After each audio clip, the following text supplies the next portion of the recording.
everybody, my name is Crazy Caleb, this is Stram, and today we are going to learn how to play Stellaris. This is going to only kind of partially be me actually playing Stellaris. It's more intended as an educational thing for the benefit of the many people, more than just Elvis Snake and Lieutenant Hummus, who have said, I don't get Stellaris. Seems like a fun game is in there somewhere. You certainly seem to enjoy it. Like Bram certainly seem to enjoy it. I don't get. Herman gets it. Herman gets it 100%. In fact, we're going to make an empire for Herman.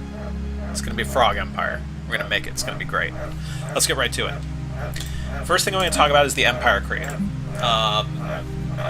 This is kind of where you can customize your own civilization. They have, a bunch of pre-selected ones. I've got Space Lithuania. I've got the Mechanahawk Combine. We're going to make a new one just for the purpose of kind of going over stuff. There's a bunch of appearance stuff. I'm going to go through that real fast because it's all completely aesthetic. This is all just make it however you want to look. I'm going to go with Herman's here. Yeah. And we'll call these the...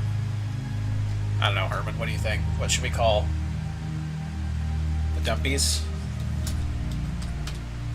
Let's see. How does this work again? Right.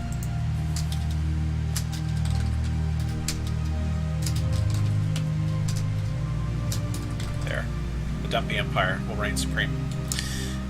And this is just we can call this frog ship.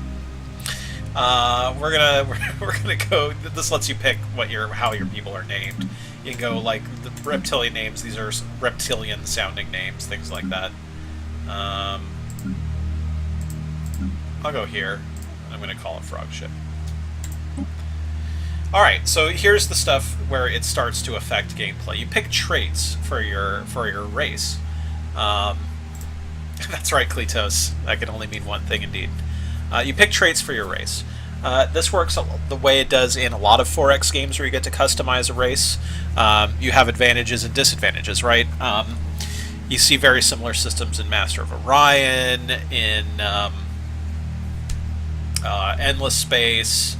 Not so much in Sins of Solar Empire because they come with pre-built races, but you get the idea. So you start with 4 trait picks, so that means I can only pick 4 of these things. Even negative things, I can only pick up to 4. No matter what I do, I can never exceed 4. Once you pick 4, that's it. However, you also can't exceed the number of points you have, which is 2. So if I wanted to pick the 5-point trait, I couldn't do that because that puts me at -3. I would have to pick a number of negative traits, which are bad things for your race, in order to balance it out. And we can talk about what a few of these things do. Agrarian increases your food output. Don't worry about what does food do. We'll talk about that in a second. You got Thrifty, which increases energy credits. Blah blah blah blah blah blah. Makes you good at science. I'm going to take Extremely Adaptive, which is a really good trait because it increases the habitability of all your worlds by 20%. So habitability is a mechanic which I'll talk about a little bit because we're going to talk about it in a second. But basically, your race has a kind of planet they like to live on, right? Like if we're humans, we like to live on continental worlds. If we suddenly had to live on a desert planet, that would suck. So when you're in Stellaris, if you're a race that comes from, I don't know, a desert world, and suddenly you're trying to live on an ocean world, that planet's going to be less habitable for you. The effect that has on the game is that if you're on a very low habitability world, then your population's going to be unhappy. And unhappiness has a number of effects on the game. It can lower the output of your economy on that planet. It can also lead to kind of the fact... There's a mechanic in the game called the faction mechanic, which is unhappy populations have a tendency to join these kind of rebellious movements that might try to take over your factories. They might actually militarily revolt if you don't handle them. So unhappiness is bad. I tend to play this and many other strategy games in an extremely aggressive, expansionary kind of way. So I'm going to take Extremely Adaptive, which makes me able to colonize more planets faster. Well, not so much faster, but more planets without the happiness hit. So, but to do that, because it's a 5-point trait, I have to take a bunch of negative stuff. I'm going to say frogs are slow learners, frogs are weak, and frogs are sedentary. So slow learners means that my leaders will gain experience slower. Leaders are people like the scientists who research your text; those count as leaders. You can hire governors to govern your planets, or later, when your empire gets bigger, entire sectors full of planets, and they provide bonuses across whatever they're governing. You can also hire admirals for your fleets and generals for your armies, and they gain experience as they do stuff. This will slow that down. Weak means that my armies are just less effective because it's frogs. Frogs, I mean, frogs, they either get you like with the tongue and you go and you get eaten, or that's it. They don't really have any other attack, you know what I mean? And sedentary. So frogs like to hold still a lot. Frogs don't like to migrate. There is migration in this game. If you put, for instance, a bunch of desert planet people on an ocean planet, but then you've got a desert planet elsewhere in your empire that has spaces free, they'll try to move to the desert planet. And there's a little political policy you can rule on that either allows that or disallows that, but if you allow it, they will move. Yeah, weak only affects armies. Yep, army damage minus 20%.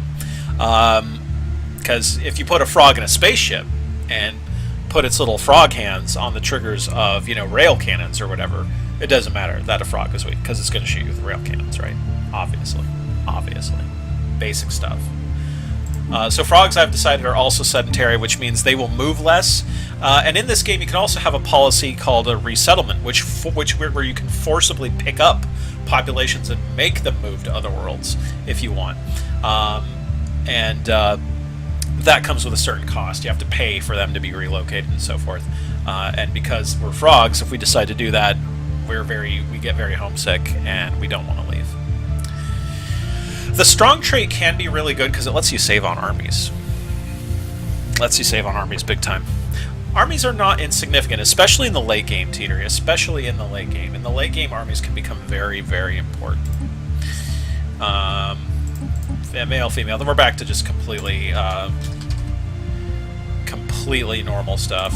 We're going to go with a green frog. Give him that's a nice fancy looking suit there. Alright. I don't know. What's the homeworld name? Herman. We'll name it Lily. After Herman's friend and sort of wife that he has in his cage over there, who never talks. She's silent. And we'll call the star name, I don't know. It doesn't really matter, does it? Herman, what you got for me here?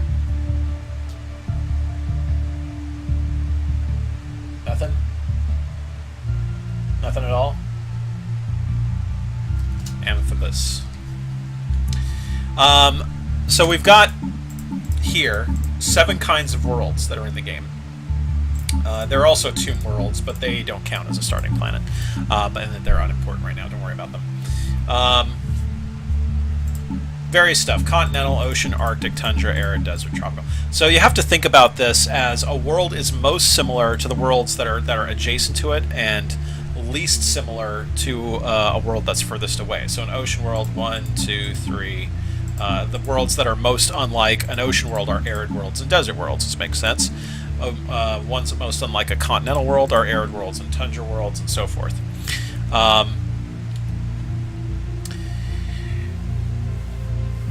Well, Teetery, that's not really true. I mean, we'll talk about army combat a little later, but remember that when you bombard a planet, you do not damage the armies. Even if you reduce a planet to, like, the most bombing you can do to it, all that does is double the damage your armies will do to theirs. So if they're really dug in and have a bunch of defense armies, you're going to need to bring the heat in terms of armies in order to take them over. Now, to be fair, bombardment does prevent armies from healing. Like, even if you invade and lose, if you keep your fleet in orbit bombarding, they won't be able to heal, so you can eventually wear them down. But that takes forever. In the context of wars in Stellaris, which are usually over multiple fronts, you don't want to be tied down, doing a bunch of crap for forever. So army can be pretty important. So back to worlds. Continental worlds are most like ocean worlds and tropical worlds. What that means is that if I put my frogs, let's say I have my frogs are from, we'll put them from tropical worlds, because that seems to make sense. So my frogs are from tropical worlds, which means that if they come across other tropical worlds, they will be able to colonize them without much problem. They'll be very happy on another tropical world. Not quite as happy as on their home world, but pretty darn happy. if they come across a desert world or a continental world, they will still do pretty well. They'll be kind of unhappy, but not a ton. And it scales down. They'll be really unhappy if I put them on Arctic or tundra worlds because that's too cold for frogs. Whereas arid and ocean worlds, they'll be like, eh. But tropical worlds. This is purely aesthetic. I'm gonna go with fungoid there. I like fungoid cities. Okay, this is an important part of empire creation. This is government and ethics. So there are these 1, 2, 3, 4, 5, 6, 7, 8 ethics in the game. Each ethic has its opposite. So you've got militarist versus pacifist, individualist versus collectivist, spiritualist versus materialist, and xenophile versus xenophobe. Each ethic also has an extremist version of it. So fanatic xenophobe, fanatic individualist, fanatic materialist, and so forth. Each of these effects, so you get 3 points. Putting a point into one ethic gives you 1 point, like that. You cannot have a point in an ethic and its opposite because that makes no sense. You can't be a pacifist and a militarist because obviously. So you have 3 points. I could be an individualist, pacifist, spiritualist, for instance. It takes 2 points to take the extremist version of something. So I could be a fanatic militarist and a materialist, and so forth. And these have different effects. We'll go over it. Individualists tend to make more money. They work hard with their individualist, capitalist America powers or whatever, and they make more energy credits. They just straight up make more energy credits. They make more money. Energy credits are the prime currency in the game, and they make more of it. The downside to that is that they really don't like slavery. Slavery is a potential mechanic in the game which can be very profitable. Individualists don't like slavery. If you have slavery, they will be really unhappy about it. They also have more ethics divergence. So over time, let's say I start as a fanatic materialist and a militarist or whatever. It doesn't matter what it is. Every population in my empire will start the game as this. They will all, every frog would be a fanatic materialist and a militarist, each individual one. But over time, as we settle different planets, as we get our empire further spread out, people start thinking for themselves.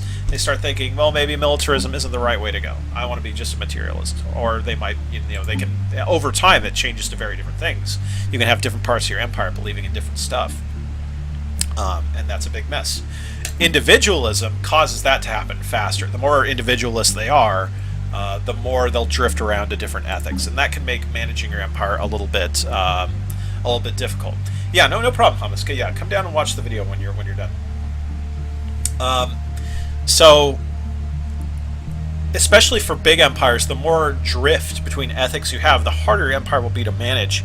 Because if people have different ethics than your governing ethic, like if you're an individualist and suddenly you've got collectivist populations in your empire, they're going to be unhappy that you have all this individualist stuff going on, and they're going to want to rebel. Blah blah blah blah blah.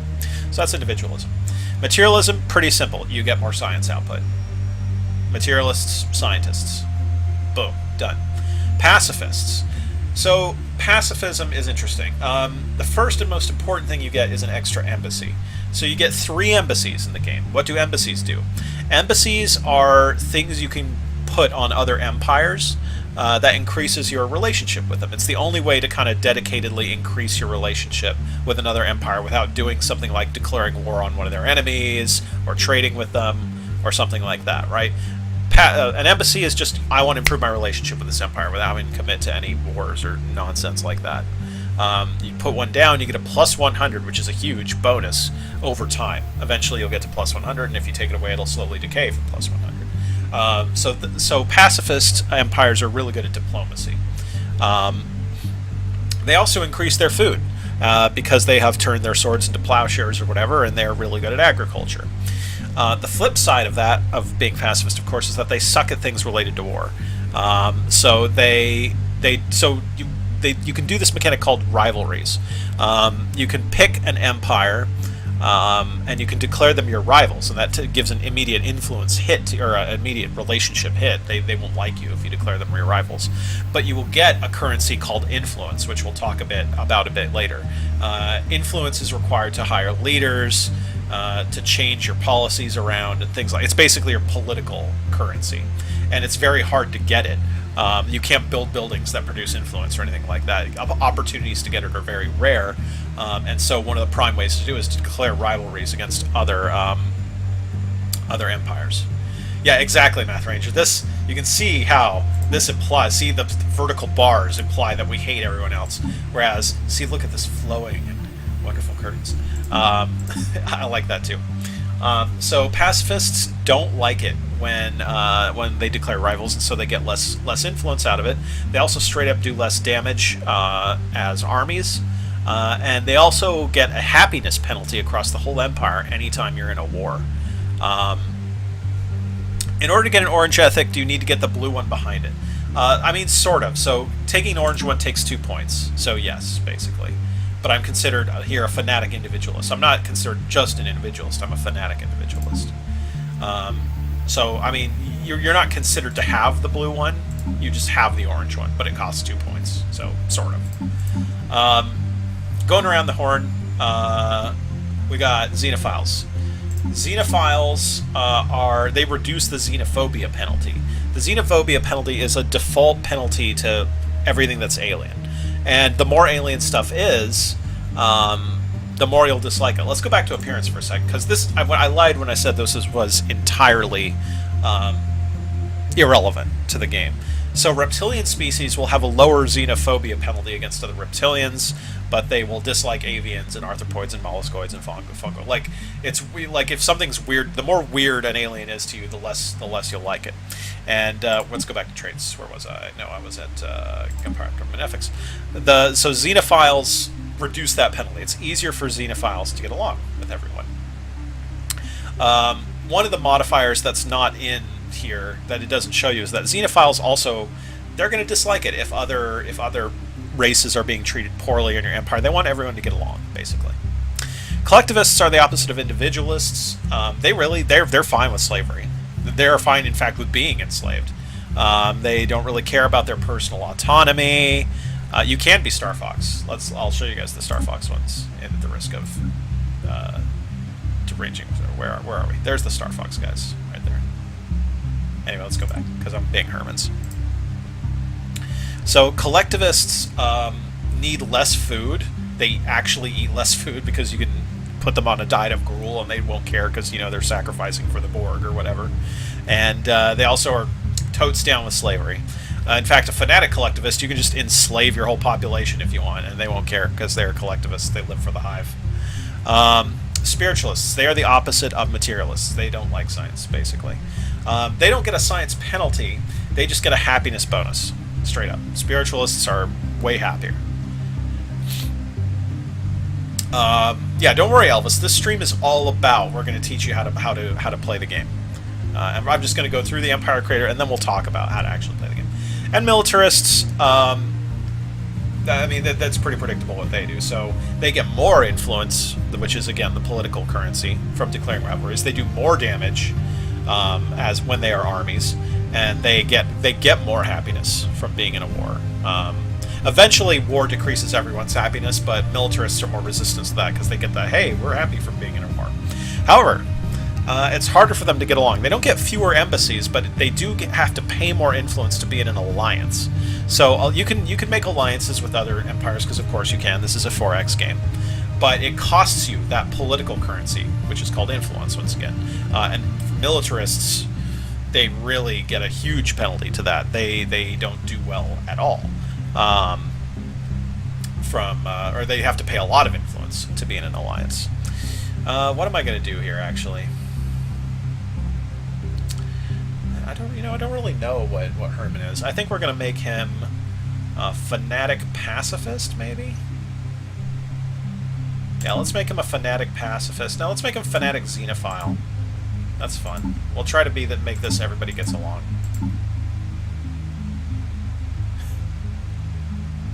Math Ranger, that's a funny question. So Paradox, which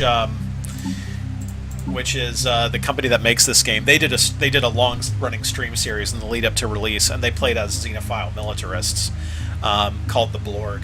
And it was the Blorg's whole thing that they wanted to befriend everybody, but they were so repugnant that they didn't have any friends, so they had to befriend them by force. And that was kind of their story. And it was a fun one. I like that story. So yeah, we're gonna make them, I think, fanatic xenophiles, and we'll also make them. Let's make them materialists, because why not? So depending on what combination of ethics you get, excuse me, you can get a different number of potential governments, and each government type gives you different benefits. So I could be a despotic hegemony, which increases my research speed and my survey speed. Survey is how fast you explore, more or less, but we'll get into that later. I could be a science directorate, which gives me more potential research options and more total leaders available. Direct democracy gives me more core sector planets, which don't worry about that right now. We'll talk about it in a bit. Oh yeah, that one fungoid race that looks like an infected mammal. Yeah, they were kind of Borg-like. We need actual, like, a robot race, but that'll come with DLC. Indirect democracy is nice because your leaders are really strong.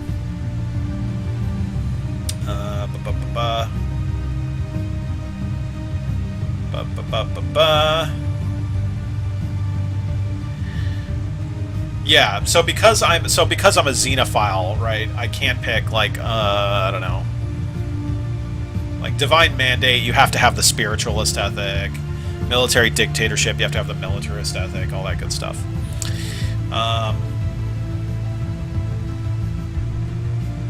You know what, I might be a pacifist instead of a materialist. Yeah. Yeah, let's do that, because I want to be an enlightened monarchy. Or do I? Now I'm going to be a moral democracy. It's a pacifist democracy that increases happiness. I like that. Alright. Let's move on. And this will be the White's Tree Empire. But they're still going to be called Dumpy.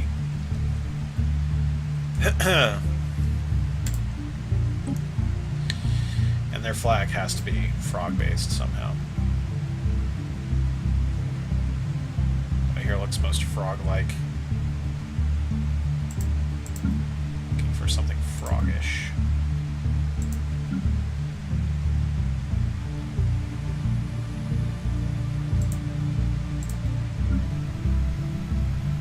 It kind of reminds me of frogs. I kind of like the lotus, the little leafy pad. Let's see. Actual United Federation of Planets logo. Yeah, let's go here. And the primary color will, of course, be green, and the secondary color will be blue. And excellent. Alright, you can choose a level 1, basically, type of weapon to use. Projectile weapons, it's a little bit of rock, paper, scissors game with weapons. Projectile weapons are good against shields, but bad against armor. Energy weapons are good against armor, but bad against shields. Missile weapons are good against both and can be fired from longer range, except there are point defense weapons available, which are just destroy missile weapons. So if your enemy has point defenses, missile weapons are bad. I'm going to take, actually, missile weapons to start, because usually people don't have point defense early, and I'm pacifist anyway, so... Alright, so there are 3 options for your race's faster-than-light travel mechanism. Warp is pretty simple. Warp is you go anywhere you want in the galaxy. You warp from star to star. It's kind of slow, but it's reliable. There's hyperspace travel, which works in the way it does in, for instance, Sins of a Solar Empire. So for hyperspace races, every star in the galaxy is linked by hyperspace lanes, and you can only travel along those lanes. And so sometimes there might be choke points between stars because this, a bunch of lanes converge on this one star or whatever. So hyperspace is fast, but it is limited to the lanes. You can't freely travel from star to star. You have generators up. Restricting travel in the game options to hyperspace. Yeah, you can also control what, if you want, you can say everyone uses hyperspace travel as a game option or whatever. The default is it's mixed. I'm going to pick warp travel just because it's the simplest to explain and the simplest to... wormhole travel actually takes out the FTL module from your ship. Both warp and hyperspace require your ships to have a warp engine or a hyperspace engine. Wormhole ships don't have to have an FTL engine. What you do have to do is build a special building called a wormhole generator in a system, and ships can freely move to or from that wormhole generator within a certain range around that star. So any stars that are in range of that wormhole generator, just bop, you're there, bop, you're back. It's like a little portal technology, kind of.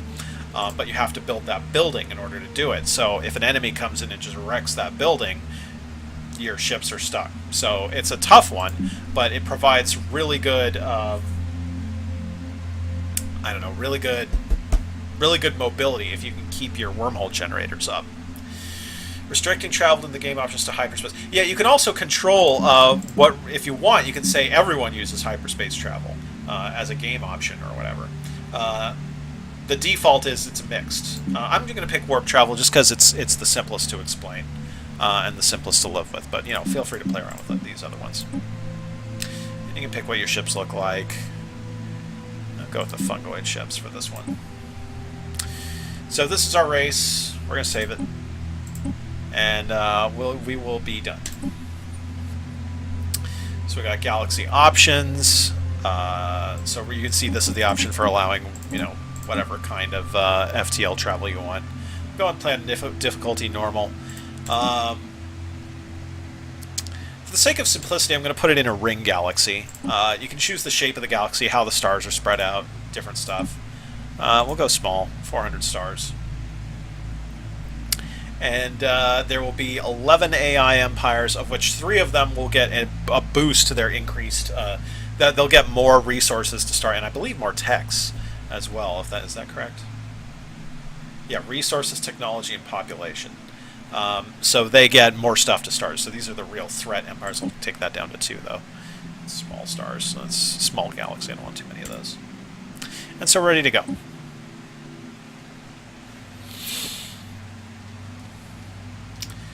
There it is, the White's Tree Empire. In the eons since the first primitive dumpy communities took shape in the dense jungles of Lily, our civilization has spread and prospered. That's correct, Spirit. The Iron Man is playing without save scums. I don't really care about that here, because this is a tutorial, so I'm turning it off. As we advance through the technological ages, we also matured as a species. The violent base impulses we inherited from our empires. Yeah, so advanced AI are not fallen empires. Don't worry about fallen empires if you're watching this for the tutorial. Fallen empires are empires throughout the universe, throughout the galaxy. There are usually 1 or 2 of them.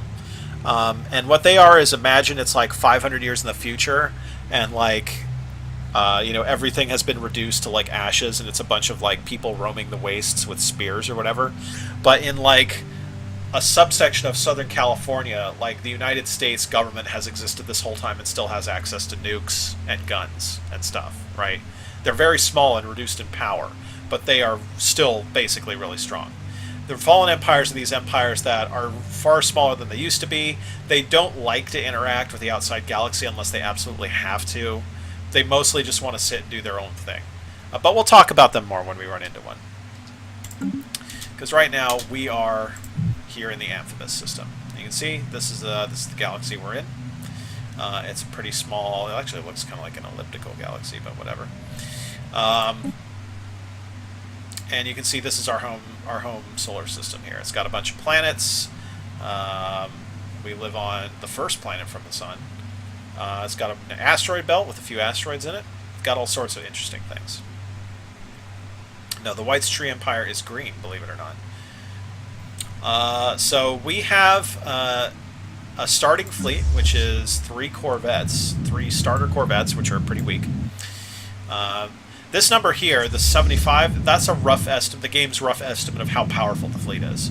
So all other things being equal, a 100 fleet should probably beat a 75 fleet. It's just a rough estimate of strength. The 1.3 means that there are 3 corvettes.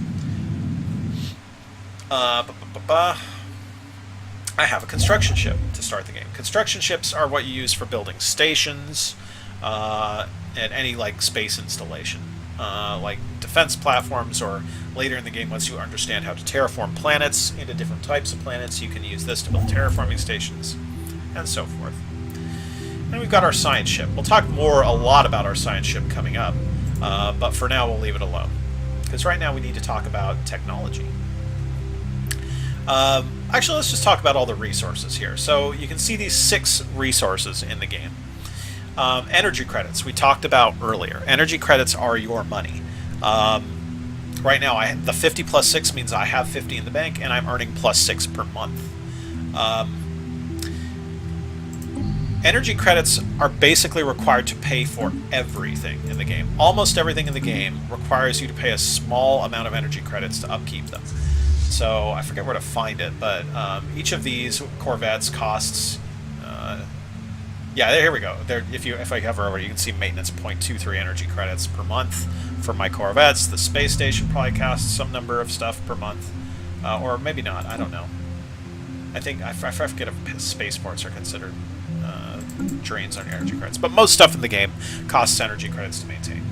The primary way you gain energy credits is by building power plants on the surface of your planet. You can see I have a few to start here on my starter planet. I have a power plant sitting here. I have a food dome sitting here. I have a mining network which builds minerals, which we'll get to in a second. And I have another power plant here. And you can see the breakdown if you hover over it of where you're getting it from. So I'm producing 11, which I assume is coming entirely from, let's say I've got plus 5, plus 5. I don't know where my other one is coming from. Let's see, this says 7, but I only see 6 on the surface. 1, 2, 3, 4, 5, 1, 2, 3, 4, 5. So you'll see that, for instance, this tile has energy credits on it, but I'm not working it right now because I don't have one of my populations sitting there. I can move this guy around. If I wanted to collect this 1 minerals instead of this 1 food, I could do that if I wanted to. But I can't put him here because this tile is currently blocked. I'd have to spend a number of resources and minerals to clear it out and make it available, which I will not do just yet. So that's energy credits. Everything costs energy credits. You can see I'm losing 2 per month, 2.2 per month to ships, 2 per month to buildings, and 0.15 per month to armies. Minerals. Minerals, it generally doesn't cost minerals to upkeep things. It costs minerals to build them in the first place.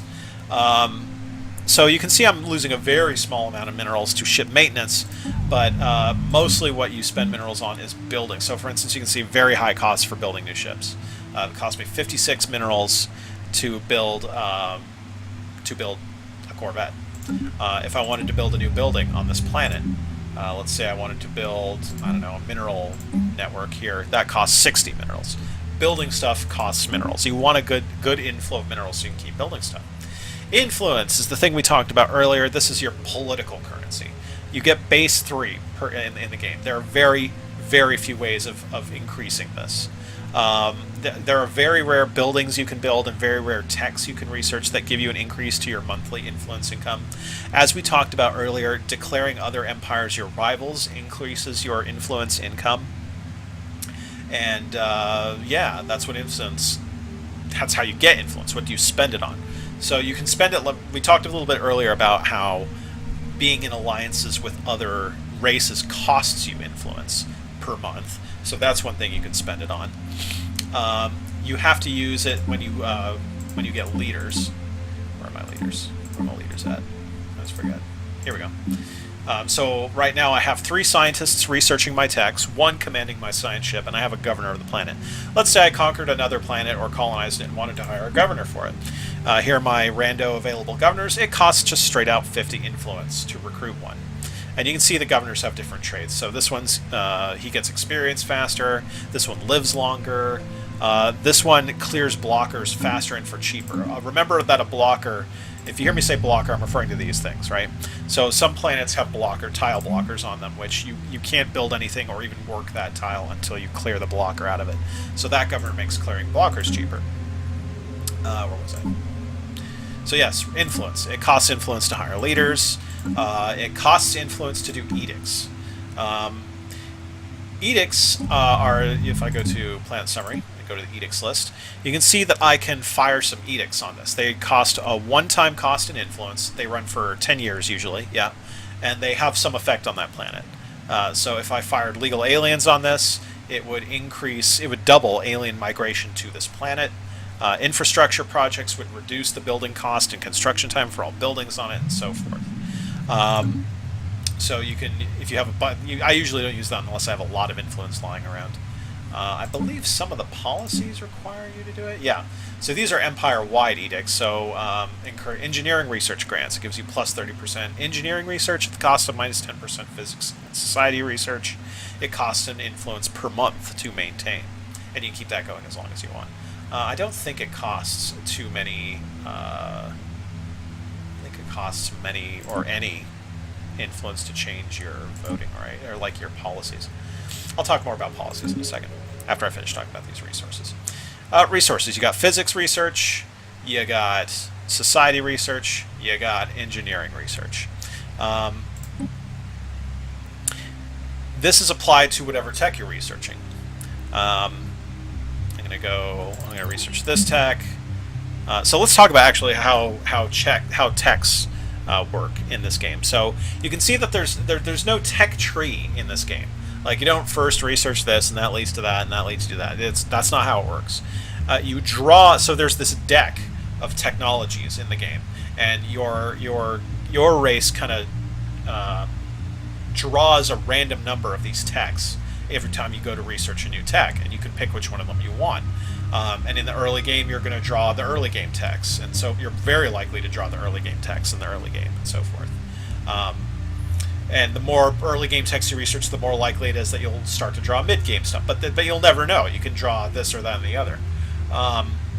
And there are rare techs that you usually want to research when you get them, because they're hard to draw, and you want to take advantage of them when you get them.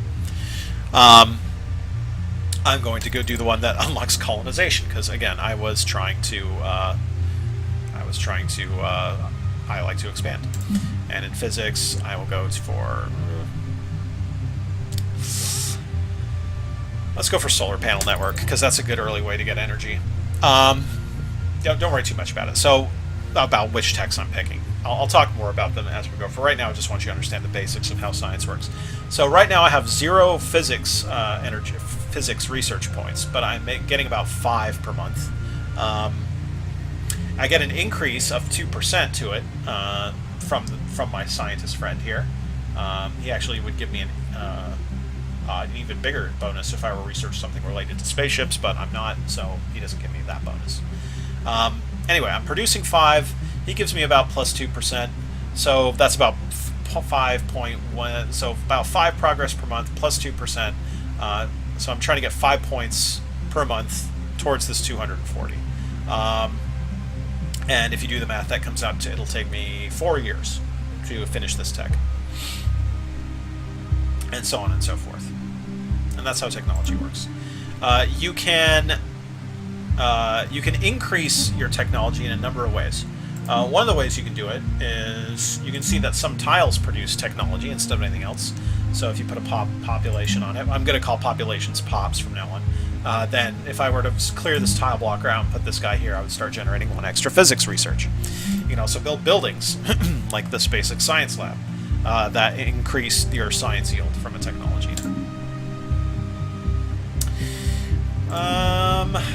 Let's talk about building buildings.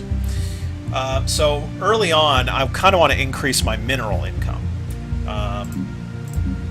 The 3 things that I'm currently producing on this planet are minerals, food, and energy. We talked about what energy and minerals do already. Food is required to grow new populations. If I actually run the clock here for a little bit, you'll see that a new population will start to grow on this planet. Yeah, there it is. So this new population is now growing on this planet because the planet is not full and I have excess food. If you have excess food and an empty space, you will start to produce a new population.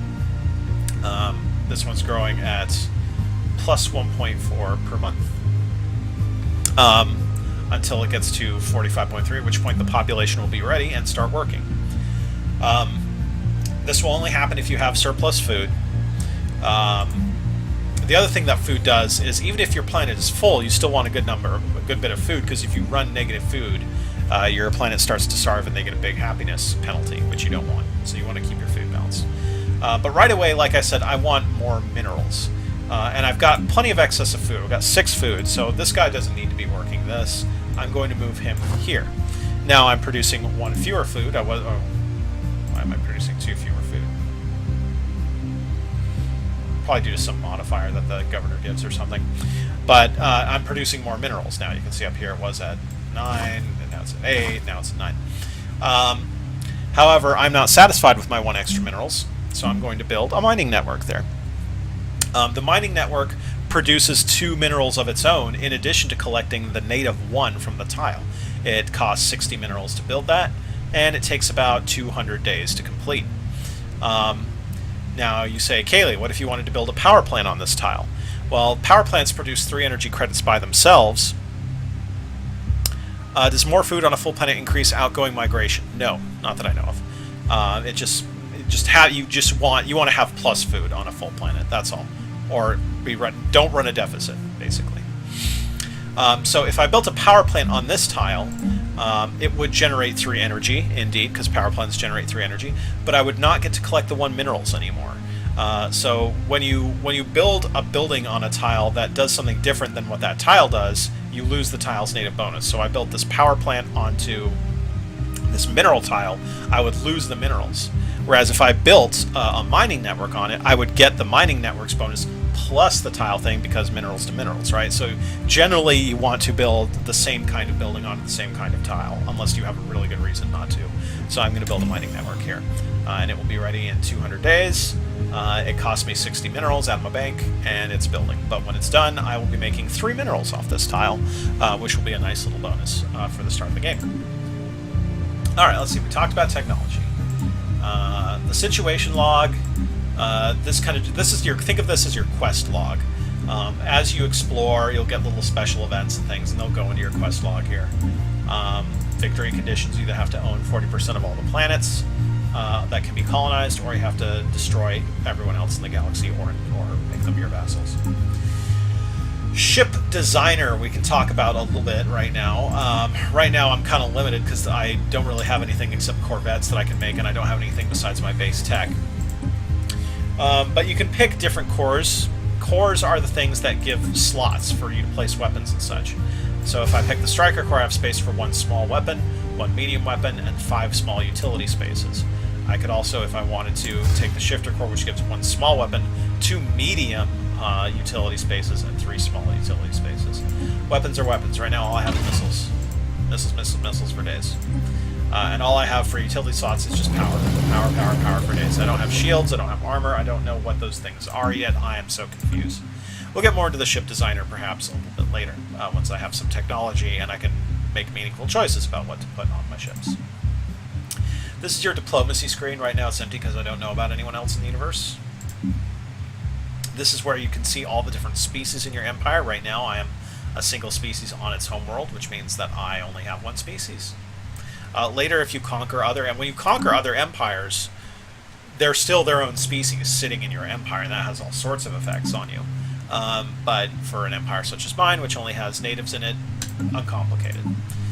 This shows my leaders. I don't have any factions right now. Remember we talked about how unhappiness can cause factions to exist. Populations with different ethics than your governing ethics. Remember that I am fanatic xenophiles and pacifists, so if suddenly I had some militant pops, they might try to start a faction. Factions do a number of bad things depending on how much support they have and how big they are. They can even outright rebel. And this is my planet summary where I can see all the different planets that I control. Okay, let's talk about policies. Policies are empire-wide laws that you have. They're not edicts that cost influence, they're just conditions that you can set. Let's talk about a pretty non-complicated one, which is First Contact Protocol. I can set my First Contact Protocol to peaceful and aggressive. Aggressive means that you can attack things that are unknown. If you come across a random alien you've never seen before, setting it to aggressive will let you shoot at them on sight. Whereas peaceful, you do not shoot at them unless they shoot at you. Leadership. Right now, only my primary species can serve as leaders in my empire because there aren't any other species in my empire. Voting rights, I can set it to either only frogs can vote or anyone in the empire can vote. Right now I have it set to anyone in the empire can vote. Resettlement. This is forcibly moving populations around between planets. So if let's say I colonize this lava world over here, and it's like, I need someone to work the slave mines on the lava world. You You're going over here, buddy. I could pick him up and move him if I wanted to. But I currently have that prohibited, so I cannot do that. That increases the happiness of my populations. They don't like to be resettled. Migration. I can either prohibit migration, which means pops stay where you put them and never move of their own volition. You can say only frogs can move around of their own volition. I have it set to free migration. Any species in the Empire can move wherever they want to move. Orbital bombardment policy. Basically, the heavier orbital bombardment you allow, the more damage you'll do to the armies and stuff on the surface. You'll have a chance to kill civilians at full. But the unhappier the more you'll piss off other empires. Purge is a fun one. So let's say I conquer some people who I really don't like. They have really bad ethics for mine, and they're meanie heads, and I want to replace them with frogs. I could purge them. Purging them basically destroys them. This is genocide. This is the genocide law. Is genocide allowed or not? And if you allow genocide, you can just eliminate completely a species from the planet and replace them with other stuff. Slavery. Enslaved pops do a lot better at mineral working and I believe food working, but they're not as good at producing energy credits, and they're very bad at science. And so slavery is a good way to, usually if you're a collectivist species, to get a good economical bonus by enslaving people. However, it will make them unhappy, and if your civilization doesn't like slavery, then they will also be unhappy. Anything I'm missing? Government, this just shows you what's going on. This is Herman, right here. He's a four-skill leader. He has the warlike trait, which reduces ship costs and army costs. These are random. And he also has the fertility preacher trait, which means there's an increase to food. That's where that extra food was coming from down on the planet. He increases my food output empire-wide. I am, as you remember, a moral democracy, which gives plus 10% happiness to all my citizens. But it means I have to have an election every 5 years. The next one's coming up on January 1st, 2205. Right now we don't know who the candidates are going to be, but Herman could probably run again if he wants to, and we'll probably see a few other leaders pop up who will run. I will be able to spend influence at that time to influence the election if I wish, otherwise it'll get randoed. And this is just demographics showing you how many species are spread out through wherever in the empire, blah blah blah. Okay. With that said, I think we're ready to actually start playing the game. Don't worry about strategic resources yet. We don't need to worry about directly controlled planets. Naval capacity we do need to worry about. So right now I have the capacity to support 12 units of ships in my fleet. Right now I have 3, because corvettes are worth 1. There are 4 classes of ships in the game: corvettes, destroyers, cruisers, and battleships. Corvettes are worth 1 unit, destroyers 2 units, cruisers 4 units, battleships 8 units. So right now, all I know how to build right now are corvettes, so I could build 9 more corvettes. And then I could still build more corvettes after that. I can have over the limit, but then I get a really, really bad hit to mineral upkeep and energy credit upkeep, so it's really inefficient to have over your naval cap. Anything else I'm missing? Time controls are pretty self-explanatory. The outliner is just kind of a quick, I want to go to, so if I were somewhere out in the galaxy I wanted to go to my homeworld, I could click on this to pull up my homeworld. Even though I'm not there, I could right-click on it to go to it. There it is. Same thing with your fleets. Here's your construction ship, my science ship, and so forth. Of prime importance right now is my science ship, because my science ship, especially in the early game, is really important because it's how you explore. So let's start exploring. I'm going to send you can see that all these little celestial bodies in my solar system have gray text on them, whereas my home planet has white text, which means I have not scanned, I have not surveyed, to use the game's language, that celestial body yet. And that's important, because sometimes celestial bodies have the opportunity to give you additional energy credits and such. So let's send the science ship to scan the star. Let's see what happens. Go forth, science ship, and scan the sun. Don't get too close. So it's scanning. Boop, it's done. Nothing interesting found. So let's send it off to scan this second planet, the moon of this second planet from my sun. Done. Aha! Rylash here, which is the moon of Zorch, has mineral deposits on it. It has triple mineral deposits on it, which is nice. That's sick. That's filthy. So what we're going to do is we're going to take our construction ship, which is sitting over here by my homeworld. I'm going to send it over to this planet. I'm going to have it build a mining station, which costs 81 minerals. But once that mining station is complete, it will increase my mineral income by 3 per month, which is a lot in the early game. Meanwhile, we're going to have our science ship continue to scan stuff. Instead of having it scan everything individually, I'm going to give it the survey system order, which will give it an efficient path and a series of orders to scan every planet in the system. We'll just watch it do that for a while, since we have nothing else to do right now. Nothing there. Anomaly found. Aha! We have found an anomaly, which is a weird kind of special event that you get from surveying stuff sometimes. So this asteroid right here is home to a number of exquisite impact craters, such as this one. However, something breaks the visual uniformity in one of the larger craters. Interesting. So there's a 30% failure risk here for this scientist, but that's pretty low. So I'm going to order the science ship to stop what it's doing and go check it out. Oh, and I have to unpause the Situation updated. Oh. We have encountered some sort of alien vessels in the VVOM system. These strange objects have been flagged as alpha aliens. Until we can learn more about them, we should proceed with caution. As a result, we have finally encountered fellow wanderers among the stars, despite their intentions being unknown and potentially even hostile. The atmosphere on Lily following the report from our contact fleet can best be described as rapturous, because we're xenophiles. So you can see that our scan range here goes out to here, and that we saw some aliens lurking about there in that planet. So here in the situation log, you can see that I now have the option to investigate these aliens, which will cost me society research for 180 days. So if I do this project, I will stop researching colony ships, and I will instead start researching these alpha aliens. I'm not going to do that just yet because those aliens moved on very quickly, so I don't think they're a permanent threat or anything I need to worry about right now, and I really want to get colony ships up, so I'm going to not do that for 180 days, and we'll figure out what's going on with those aliens later. Aha, so we finished researching this anomaly. The crater, I'm going to say it's again, that one. On this exhibit's long, irregular marks imprinted to the relatively soft upper layers of the asteroid. The science officers recovered some interesting, unexpected wreckage from the edges of the depression. Wheeled vehicles, seemingly personal transports rather than research craft.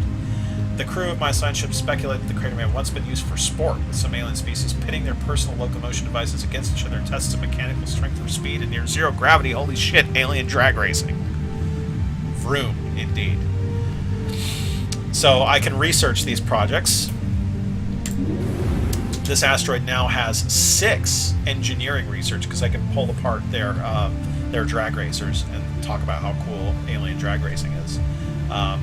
So after my construction ship finishes building minerals here, I will have it build engineering research station there to check out those drag ships, which it has just done. So now you can see my mineral income has increased. My energy credit income has gone down a little bit because that station costs a whole energy credit to maintain every month, which is a lot. But now we will build a research station here to collect that engineering income, so which will spike this up to 11 and speed up our engineering research. Construction complete. Lily has finished its surface construction queue, which means that mining station I built, sure enough, is done. Very good. Now you can see that this mining station requires 1 energy credit a month in maintenance, which is, you can see I'm starting to look a little thin on energy credits. So the next thing I'm going to do is, I'm still looking pretty good on food, right? I got 4 food. So I'm going to pull Mr. Food over here. I'm going to put him right there. And now I'm producing 1 more energy credit, or multiple energy credits actually, because I have a planetary governor here. Or maybe it's Herman, or something's giving me a little bonus to my energy credit collection. So I don't have enough minerals right now to build a power plant here, but I have almost enough. It needs 60 and I have 55, and I will collect 14 at the end of the month. So at the end of the month we'll do that. We'll watch the science ship go around. Where is the science ship? There it is. End of the month coming up soon. Bop. In space, every month is 30 days long. Even February. What was I doing? Oh, right, I was here, and I was building a power plant, which will be very helpful for our energy income. Hummus is not here, but he said he stopped in earlier and said thank you for watching this. Alright, so my science officer, who's commanding my science ship, leveled up, because he's been doing stuff that gives him experience, and he leveled up, which is here. However, he appears to have gotten the stubborn trait. Yeah, he has the stubborn trait, which means he now gets experience at a less rate. So there's a chance he'll get negative traits, and he just got one. But he does have higher skill. So because he's a scientist, I can, if I wanted to, pull him off the science ship and maybe put him in charge of a research division like one of these guys is. But right now, we'll just leave him on the science ship. He found another anomaly. We are receiving a weak signal from the surface. The source appears to be some kind of tracking beacon. Go check it out. What's your name, science officer? Zeraxin. Oh, I'm paused. Go forth, Zeraxin. Okay, so my construction ship has finished building the research station. I don't have anything else for it to do at the moment, so I will leave it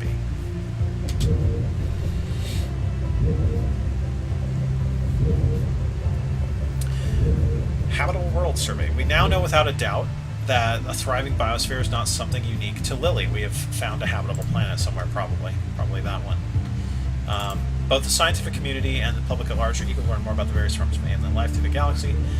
Efforts to categorize, or to catalog the life forms we encounter are already underway, but ours and no biologists have urged us to focus our planetary efforts on habitable life-bearing worlds.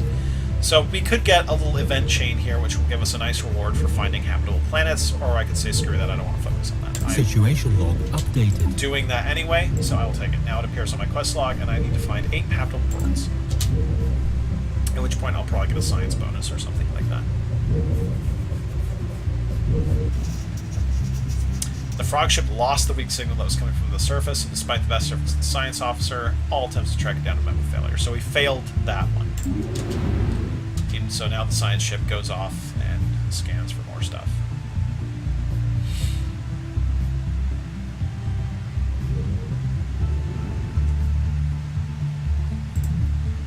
So you can see from the galaxy view that this is telling me that there's a planet here with 3 mineral deposits and 6 engineering research. This only counts things that you haven't colonized. So if there were a colonizable planet that had 2 mineral, you could, like my homeworld, for instance, has all sorts of deposits on it. It won't count those if you've colonized them. This is only uncolonized planets in the system. So you can see there's 3 minerals here and 6 engineering. 3 minerals, 6 engineering. And the number is green because I have exploited them. I have stations built to harvest the minerals and engineering research. If I had not built stations to harvest them, it would be white instead. Let's go watch our science ship work. Situation log updated. More aliens. I'm going to ignore them for now. Because again, I really want to get really want to get my colony ship research done. All right, so Lily has completed its construction of a power plant. So now my power plant income looks a little bit better. I could do more building right now, but right now I don't really have any additional populations to move around to do more stuff with. Even if I wanted to put someone on this, I would have to clear it, which costs about 40 energy and minerals. And I'd have to pull him off of mineral duty probably to do that, since I can't pull this guy off if he's producing like a ton of food. Like 5 food, yeah. So he needs to stay where he is. So I think I'll let this guy complete, and then I'll build a little farm so we can have enough food to continue our future growth. Anomaly found. A colossal impact crater hints that something big collided with the surface of this planet once. Research it, my man. Figure out what's going on. So I have different pop-up. This is like the pop-up notification system.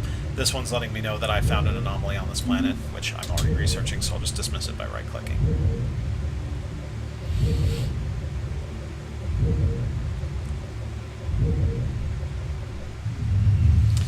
He failed again. Man, I'm playing XCOM all of a sudden. because I'm failing 22% chances that I failed that one, and I failed it.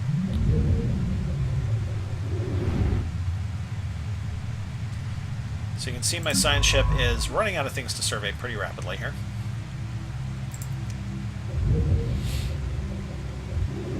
Oh, we did find some additional interesting engineering research stuff on there, so I'll build a research station.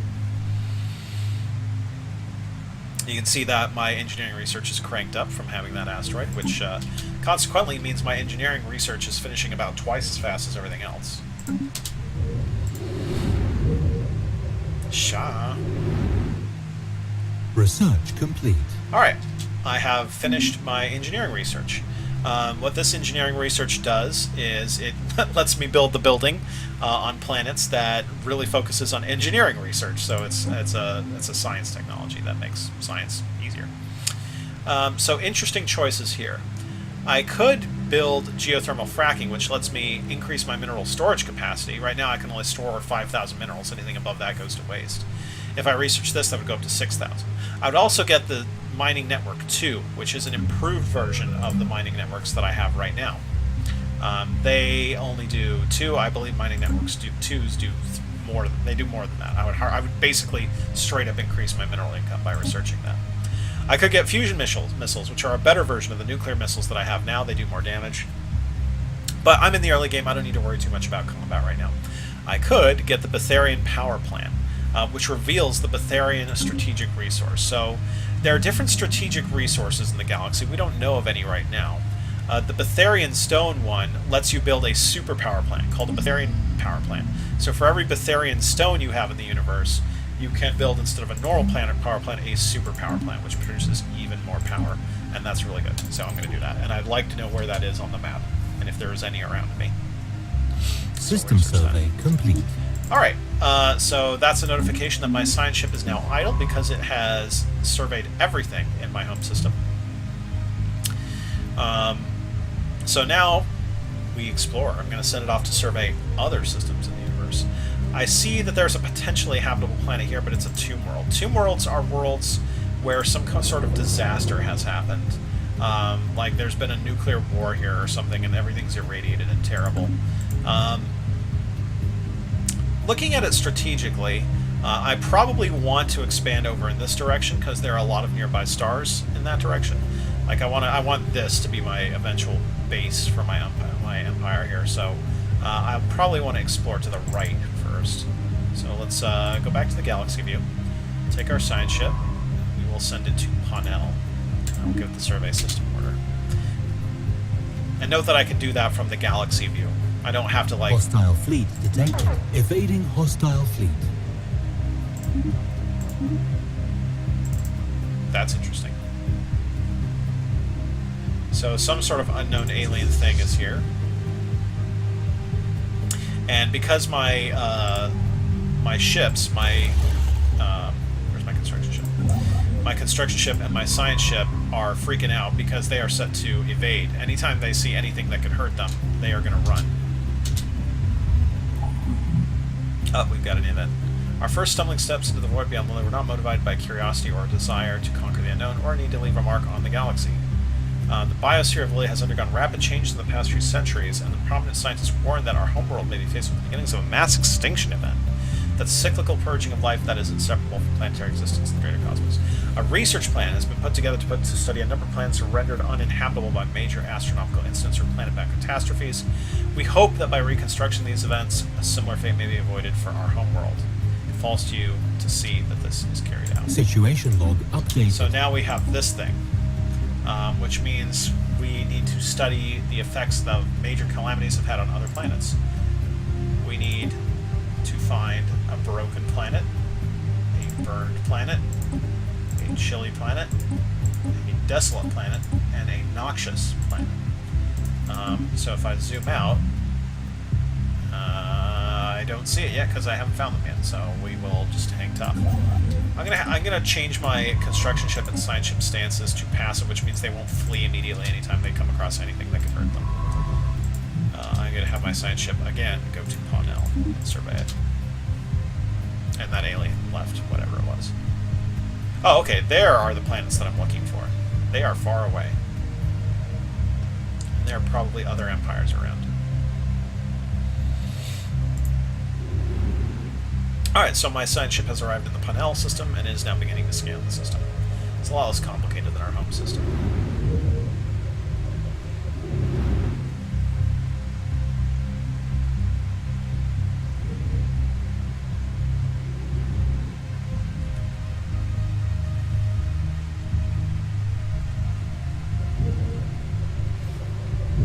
The game auto-saves every month, which is why you're seeing that loading symbol. Aha! Punel 2 is a gas giant with energy deposits, so I'll take my construction ship. I can do this from the galaxy screen too. I can say, go here, build a mining station. Mining stations are for strategic resources, energy, and minerals. Whereas research stations, which I can't build here because it has no research station stuff on it, are for research deposits. I can also build a frontier outpost.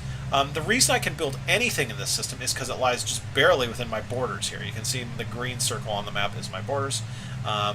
There are two things that increase your border range. Number one are your colonies. I have my home planet on Amphibus, so that's what's creating this. You can also build frontier stations. Frontier stations, I could build one here if I wanted to. Oh, I haven't discovered the star yet, but because I've discovered this one, I can build it here. You can build frontier stations to expand your borders. They cost a large amount of influence and a smaller amount of minerals, but they also cost an increasing amount of influence to maintain as you build them per month. So they're really brutal in terms of influence. You can't build too many of them. You only build them if you find something really cool that you really want to expand your borders out to. Random event. A comet blazes a trail across the horizon, a bright envoy from distant stars. The dumpy people, because we're xenophiles, find great joy in this reminder, vague as it is, that we are not alone in the universe. They are more supportive than ever of the White Tree Empire's ambition to greet the galaxy with open arms. We get 40 influence, which is nice. Like that. Almost enough to hire a leader by itself. Oh, I actually forgot to give my construction ship the order to build the mining station there. And our science ship is just now finishing its scan of Punel 3. System survey complete. And I shall reorder the construction ship to build mining stations, so now it'll include both of those things in it. Alright, so science ship off to Cam. You go. So there are no habitable planets in Punel, we found. This symbol shows that there's potentially a habitable planet. We don't know how habitable until we scan it. Yep, Cam 3 here. Potentially habitable.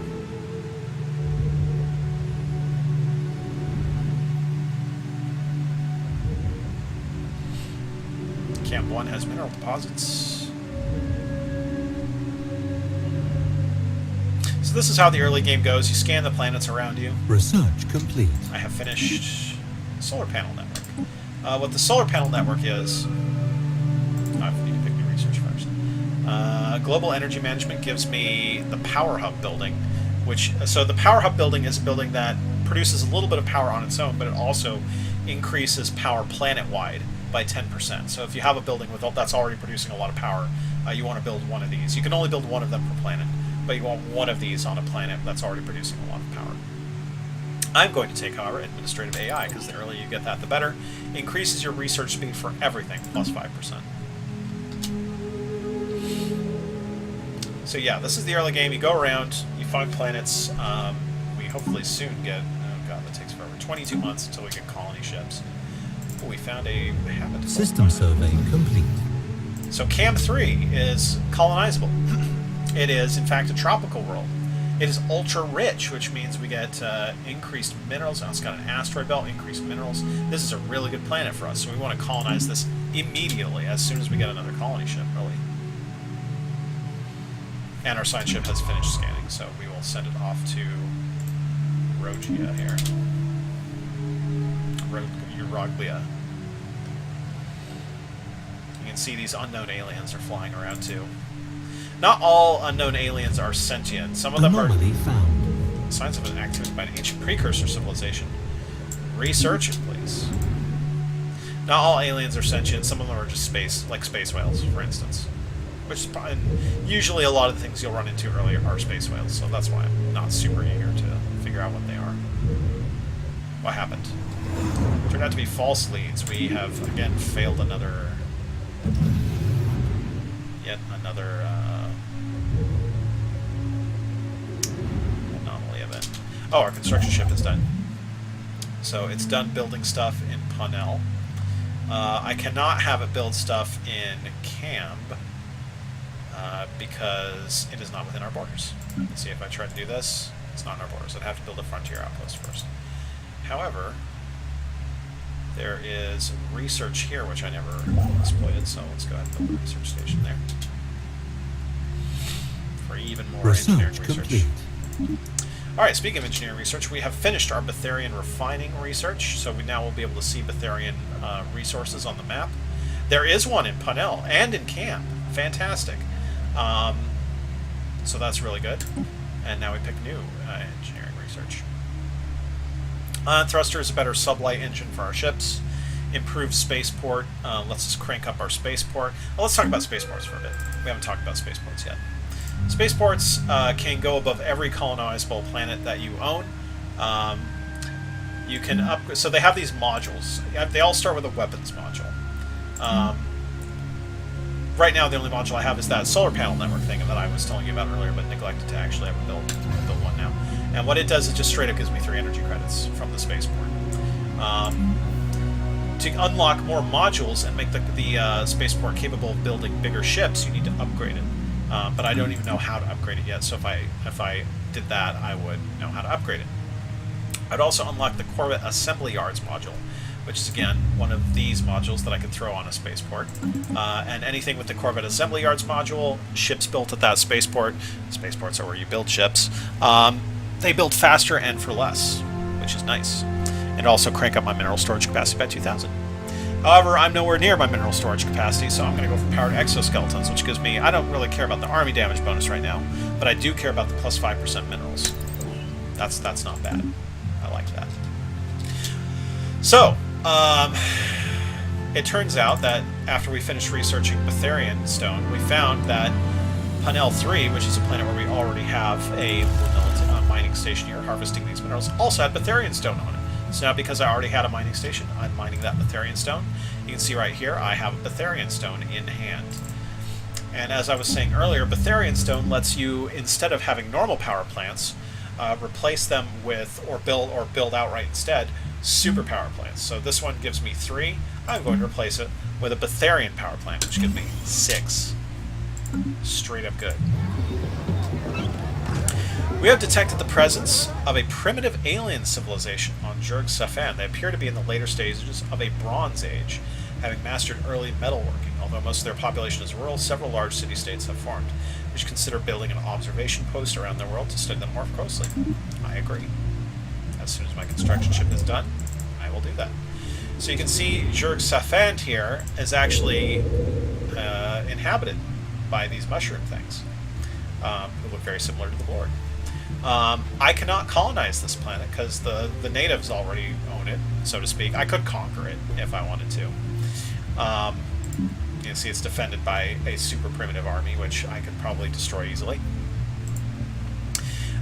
Because it's in the Bronze Age. If this planet were in the late Space Age, for instance, right before they... if you leave these guys alone, these primitives alone, long enough, or if they start close enough to being late Space Age, eventually they'll turn into spacefaring empires like yourself, which is really interesting. You can manage the way they do that in a number of different ways. You can become gods, Wodar. In fact, if you build an observation post like I'm about to, like all sorts of interesting things can happen. Like the guys running your observation post can get drunk and head down to the planet and accidentally, whoops, they built a pyramid in honor of their GNU God King. Lots of interesting things can happen with primitives. So there are 2 types of sentient species that aren't other spacefaring races. One of them are primitives, like these guys, and that means their technological level ranges from like the Bronze Age roughly to the late Space Age. And if you try to invade a late Space Age civilization, you're going to have a hard time because they are pretty tough. They have XCOM, so they're going to fight you. But they're going to, let's be honest, they're going to miss their 80% shots and you're going to win, right? They built 2 pyramids, that's amazing. The other kind is pre-sentience, which are like So there are dogs on this planet, basically, and you can, if you think the dogs are cool and you'd like them to be a part of your empire, you can spend some resources to uplift them into a spacefaring race. So you can turn the walking around, dumb dogs into smart dogs. But these are primitives, which means they are already sapient. They're in the Bronze Age. Aha! System survey complete. Campaigning to where it's election time for us, because we're a democracy. To elect a new prime minister is underway. The result will be announced on April 1st. So I will click on that pop-up to see who is running. So in a democracy, you can see that there's a roughly equal chance that these guys will be elected. There is a slight chance that he will be elected, and there is a, actually starting very low, but it'll eventually go up, chance that Herman will be elected, our current prime minister. Each of them has their little traits. Remember, Herman is warlike and fertility preacher, which means he gives decreased ship cost and army cost and more food. Each of these people has their own thing. This guy increases happiness and gives me lots of influence. Maz is badass. Rexakir decreases the cost of building frontier outposts and decreases the cost of building buildings on planets.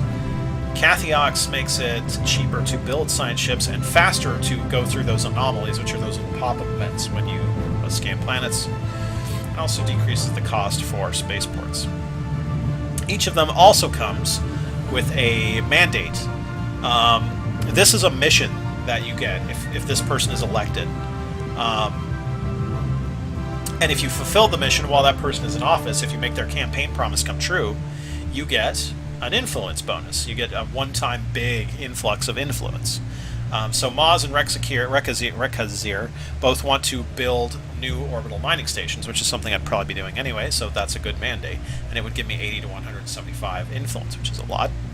Cathiox wants to build 4 orbital research stations, which is also something I'd be doing anyway, but research stations are a little rarer than mining stations, just a little bit, so that's harder. Herman wants to make slavery legal. Herman. Which is not something we'd probably want to do. So I could, if I wanted to, spend influence to boost support for any of these candidates, but I don't really care. And influence is, kind of hard to come by, so I don't want to spend it on that. So we'll just let happen whatever happens. And meanwhile, we'll send our surveys ship off to survey Ditram.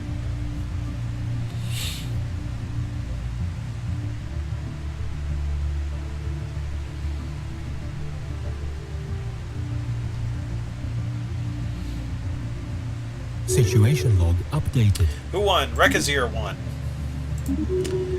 Let's look at Rekazir. Okay, so he's the guy who reduced frontier outpost build cost and reduced planet building cost. One of our scientists level up. It looks like it was this guy. And oh, he was the engineering scientist. Okay, so actually it was my engineering scientist who ran for prime minister and won. So now I have to pick a new scientist, actually. So he was our engineering researcher, so we want someone who's got good traits for engineering research. Increased lifespan is always nice. Computing is not really an engineering field. Industry is definitely an engineering field, so we'll get Kothazir in there. He will be our new engineering scientist. Alright, meanwhile, what's our construction ship doing? Why is it taking so long? Oh, it's building that research station. Construction complete. Okay, the spaceport has finished its production queue, which was just to build the solar panel network, so that's great. Plus 3 more energy.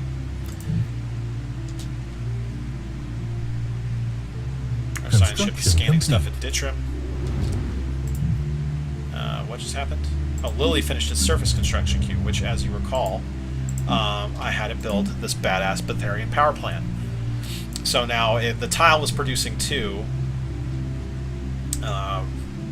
or something like that. No, the tile was producing 1, and formerly I was getting about 3 out of the tile using the energy, then I'm getting 8, which is a lot. It's fantastic. But because I now have a Betharian power plant, you can see I have used the 1 Betharian stone I have, so I have 0 available out of the 1 total that I have. There's another one over here, though. But as you can see, this star is not yet within my borders, so I can't exploit that yet.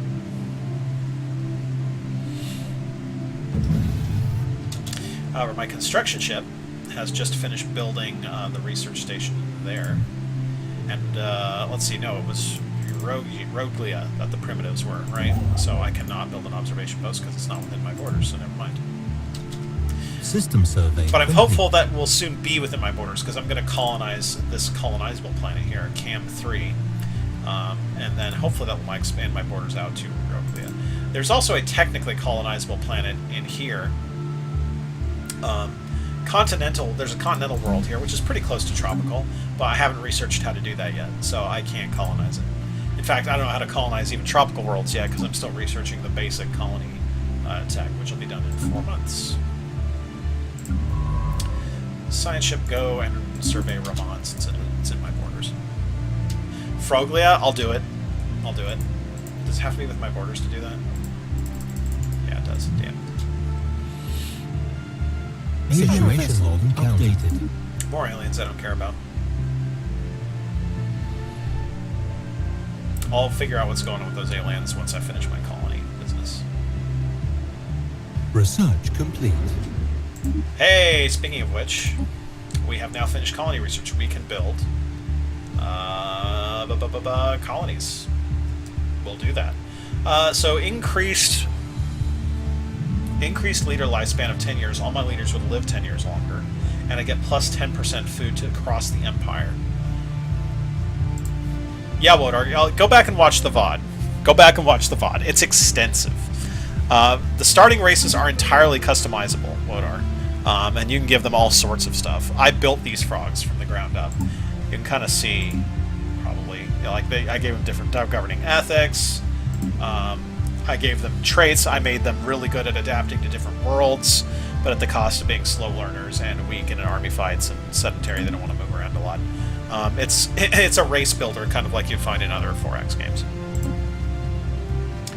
All these things have to do with food. I could get the thing that lets me gets a new edict, which increases food on the planet, and the level 2 farm, which produces more food. Or I could get the thing that unlocks the spaceport food module.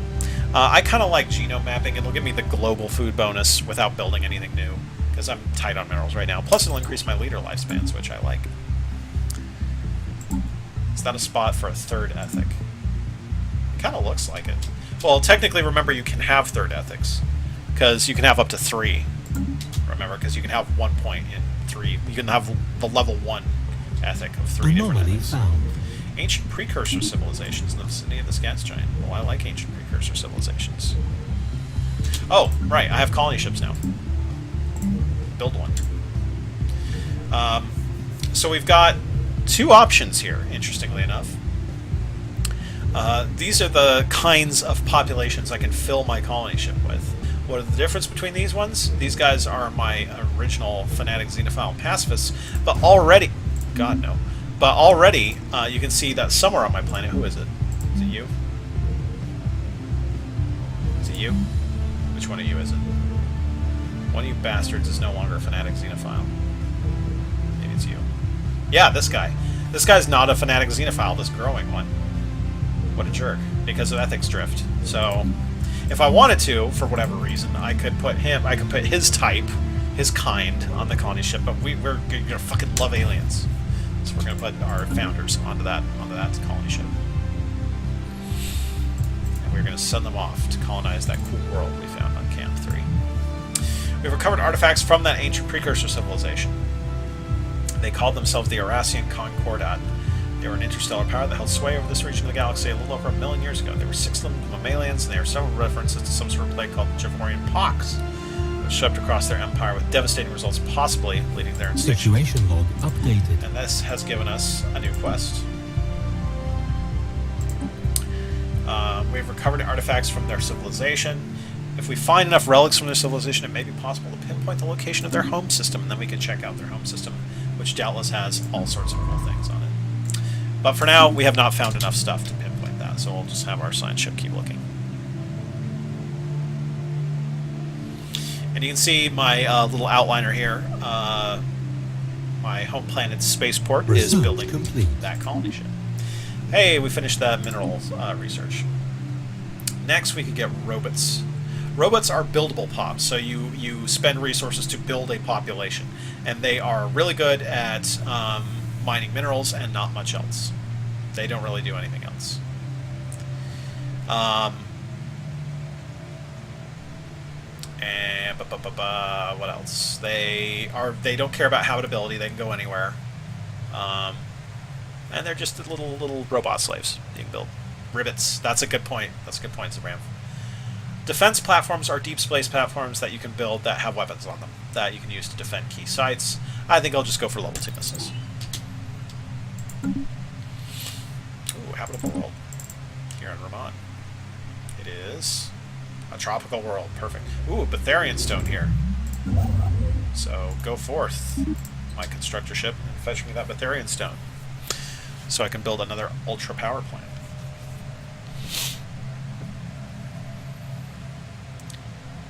There's a shit ton of Betharian stone around here. Survey complete. All right, science ship, you are done, and go scan Viva.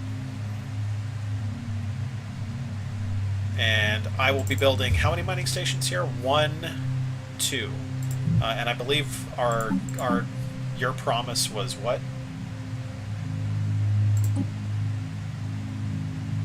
Were you this guy? No, you weren't. Oh, it's in the situation log. What was your thing? Oh, build mining stations. Yeah, so we need 4 mining stations to get a ton of influence from helping that guy fulfill his campaign promise.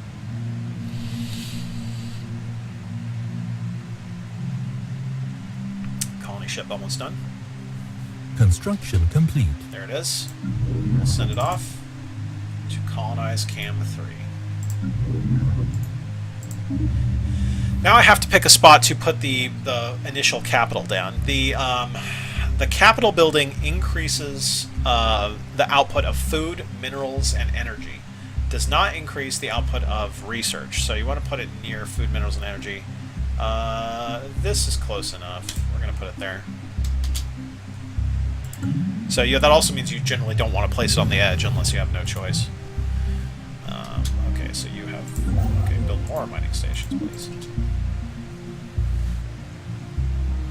Oh, and we want to already go ahead and build another colony ship. Except we don't have enough minerals yet. It takes 350, which is quite a bit. I would love to build Volcano Capital, except it's... the volcano is a tile blocker, and I don't know how to clear volcanoes off of planets yet. That's a rather advanced tech. Space is flat because galaxies are in a rough plane because of gravitation. Anomaly found. Situation log updated. More aliens. Whoa, stop the clock. Impressive structures, literally small area on the surface of Beam 1A, practically begging for some archaeological work. Yeah, go to it. Speaking of which, because I'd finally finished colony ships, because this tech isn't super important to me, I'm going to start figuring out who these aliens are. Figure it out, Science Department.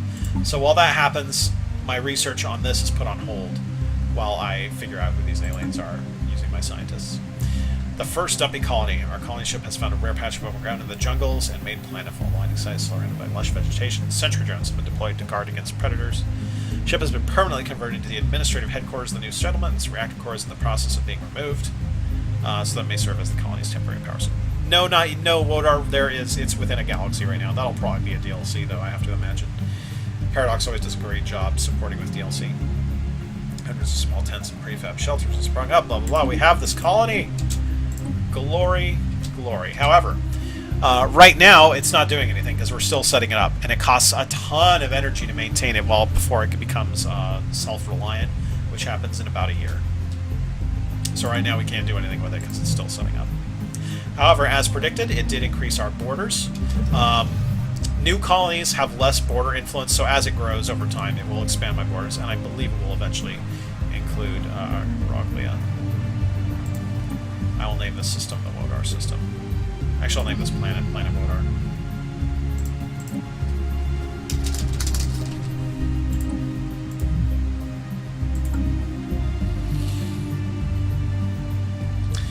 Dude, this planet's hot. Oh, over here, where our science ship is scanning stuff, the structures we found on Beam 1A, which is that moon right there, are not as old as we first believed. It's a playground or amusement park.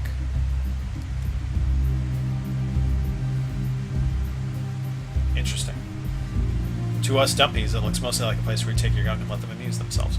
So we get a one-time intake of society research points and engineering research points. The volcano planet? Isn't that the volcano planet? The planet's the one that's got the volcano on it. That one, right? You can be the volcano god that we worship off in the distance. Okay, so construction ship, build a research station there, please. Actually, first go here and build those mining stations because we're trying to fulfill our campaign promise. Administrative AI done, all research speed increased. Gravitic sensors increases the survey speed of our science ships and unlocks the gravitic component sensors, which gives us longer range sensors. You can see the green sensor range of everything. This gives us point defense, which is good against missile weapons, but only okay at damaging other ships.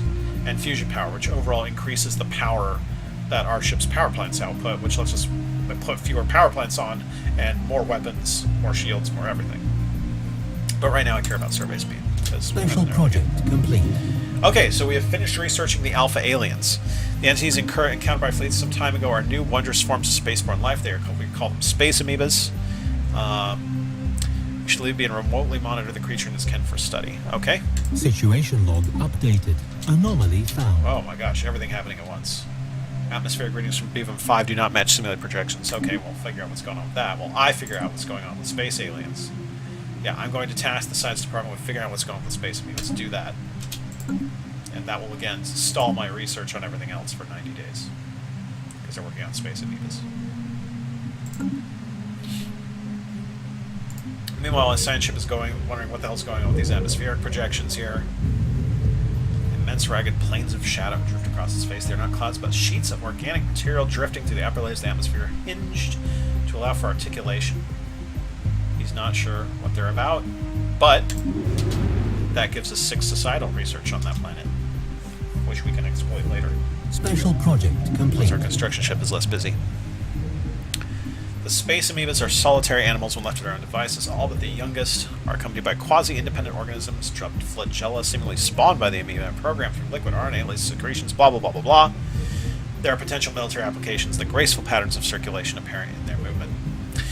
We get flagellating movement, which gives all our ships a chance to evade, because we've studied the space amoeba and we have learned how they move. And because we know Kung Fu, we have adapted that into how we move our ships around. And now all our ships have a slightly higher chance to evade enemy fire. System survey complete. Our science ship has finished scanning the BVAM system. We'll send it out to Elor. And now you can see these beta aliens are back. Those we still haven't studied these guys. We don't know what they're about. Oh, but we can figure out what they're about, because I can investigate them now that the Space Amoeba project is done. There are hostile fleets here. Whatever these guys are, they don't look like they like us, and they're very strong. So I am not going to run my science ship into them. I'm going to have it go to Apon instead.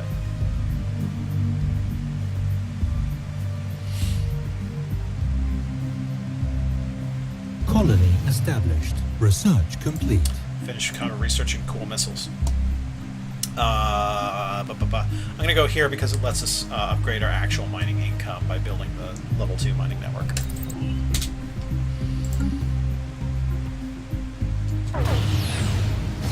Alarming reports are coming in from the frontiers of our space. Since we developed space travel, violent fringe groups on Lily have departed our homeworld, increasing numbers, spurning the peaceful ways of our society.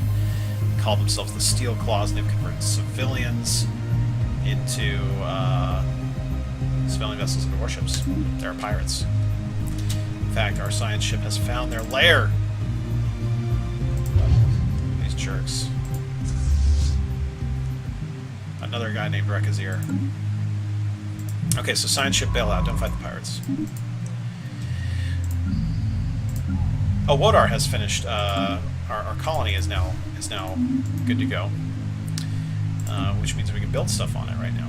Although right now we only have the one population spawning another one, so we actually can't really build that much. We're just collecting 3 food, and I can't really move that guy off the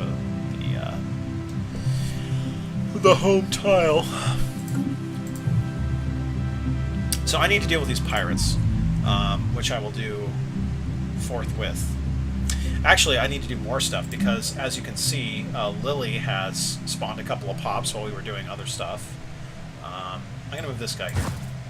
I'm going to build a farm here, which will increase my food income. And then we'll build a mining network there. And I will go ahead and get started after that on clearing this tile blocker so that we can build stuff on that tile.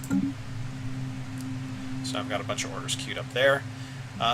Lily has the spaceport of Lily, which is the only spaceport we have. I could build one on Wodar if I wanted to, which is 360 minerals. I'll do that later. So right now this is the only place I can build ships from. I would like to build another colony ship and go and colonize Ramon, but right now we need to deal with these pirates. So we're just going to spam a few corvettes out here. And maybe one more. There we go. Except, I'm done. Hang on. Ship design. So this is the Jimeng class corvette. However, we'll make a new corvette called the Pawn Noob class corvette, since he wants to do space piracy. And we will have a striker core, and we'll use our fancy, sweet new missiles. And we will also put in a fission reactor there, and there, and there. And that gives us enough power to power the missiles. So there's our slick new Pawn Noob class corvette. So instead of the crap class, we will build the Pawn Noob class. There we go. I'm actually going to delete the old class before that means we can't build new ones, but I don't really care. Oh, and our construction ship is idle, so...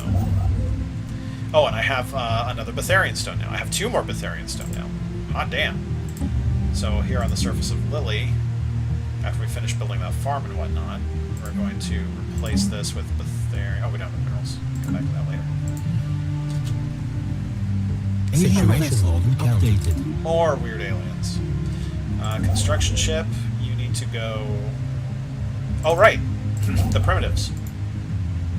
As soon as we have the month tick over here, we'll go and build an observation post to manage our interaction with the primitives.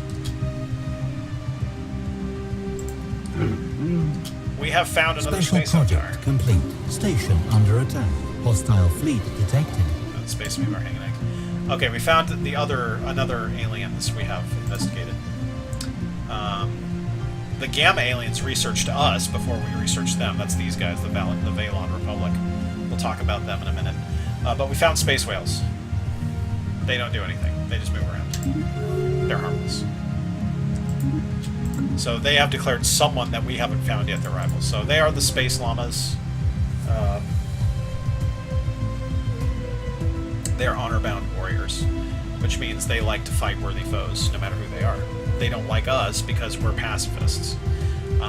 They're fanatic militarists and individualists. You can see a bunch of diplomatic negotiations we can do with them. Because we're pacifists and I don't really have much of a navy right now, I'm going to establish an embassy with them and try to make nice so that they don't try to conquer me.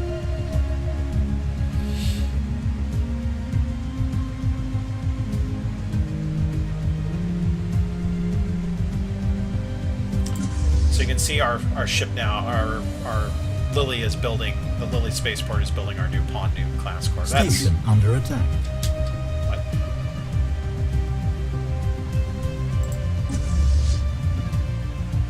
Where? Not you, not you. Oh, jerks, the pirates are here. They destroyed one of my Betharian stone. Unacceptable. Really need to kill those pirates. Research complete. Mining Network 2 now available. We'll go Mining Silo. So Mining Silo and Mineral Processing is a little building you can build that increases your mineral storage capacity, but more importantly, the Mineral Processing Plant is that planet-wide mineral booster, which we really like, so we're going to take that next. So I'm running into... Science ship under attack. That's really bad. Bail out. Bail out. Emergency AFTL jump. Oh god, that place has people we don't want to deal with either. Go scan the SICON system, Jesus. Alright, Lily, how are you doing on this? So you can see, because I've researched mining network 2, I can now, this little arrow indicates that I can upgrade my mining networks, which I will do. So I'm really low on minerals right now, but we're investing in our mineral infrastructure. In fact, right now what we're building is a mining mineral network there, which we need to upgrade later. Meanwhile, Water's still working on building its second pod. Science ship under attack. Jesus. Might lose the science ship. Get out. No! Shit. Enemies are everywhere. So we lost our poor scientist. So after we're done building the corvettes here, I have to save up for another science ship. Research complete. And we lost all his valuable experience and stuff because space flora and fauna destroyed him. He died doing what he loved. Alright, we have finished genome mapping. We have 3 interesting options for society research right here. We can build the biolab, which is the science building that emphasizes society research. We can do planetary unification, which unlocks a planet-wide happiness edict, and also gives us +1 influence per month, which is really good. Or we can do volcano removal, which teaches us how to clear volcano tile blockers. Right now we only have that one on cam, so I'm not too worried about volcanoes.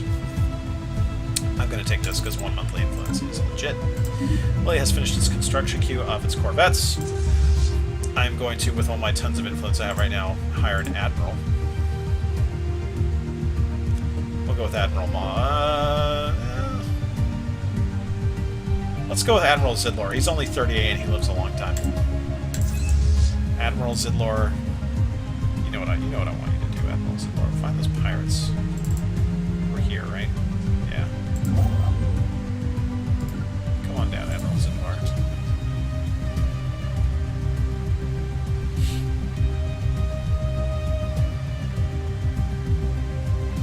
Construction complete. Alright, construction ship. No, Lily has finished a science ship, but it has no scientist on it, so I need to recruit a new scientist. Who shall it be? Let's go with Rezikax, because he lives a long time. You are now in command. So go forth to one of these not friggin' dangerous planets, the Akmal system. Alright, I have to change the name of the system, don't I?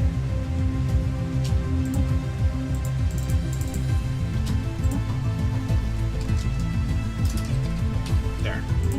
Much better.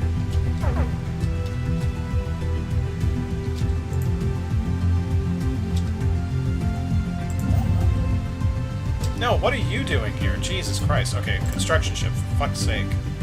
That's not where I want you at all. Construction ship, go replace my mining stations on Panel. Okay, so my construction ship did finish an observation post above Jerk Sefant. So there are a few options I can interact with the primitives, the Bronze Age primitives on the here. I can just passively study them, which gives me +3 society research. I can aggressively study them, which gives me +6 society research, but bad things might happen.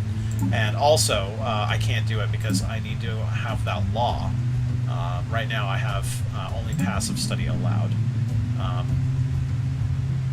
And I can't even increase it because I'm a fanatic xenophile. I can do Native Enlightenment, which allows me to uplift this species into a spacefaring species, and once it's complete, they will become my vassals. And I think I would like to do that. I think I'd like to have an early friend. But the downside to that is that it costs me 5 society research and 5 energy a month for a very, very long time. Nonetheless, my commitment to friendship is strong. So we are now going to uplift them.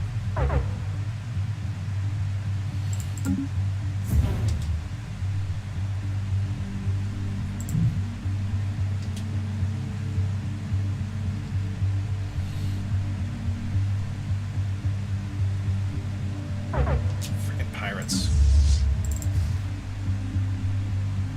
Okay, rather than try to chase down their fleets, I'm going to have the first Star Hunters fleet go to their base. Research Blow complete. it up. Alright, we now have mineral processing plants available. On go for level 2 spaceport tech next. We're not producing any research in this field because of all the research is going into uplifting our friends. So we need more society research if at all possible. Beavam has a nice stash of it. Station under attack. Stop doing what you're doing. A couple of research stations here. Oh, Maz has been elected. Oh, our old mandate did not go fulfilled. So Maz is our new ruler. He gives happiness and influence. And what's his promise? He wants to build mining stations. But right now I need to build research stations, but I can't because we do not have enough resources. We do not have enough minerals, specifically. Alright, so our fleet has arrived in the station with the pirates. Blow up their base. Get to it, Admiral Zidlor. Let's watch this happen. Hostile fleet engaged.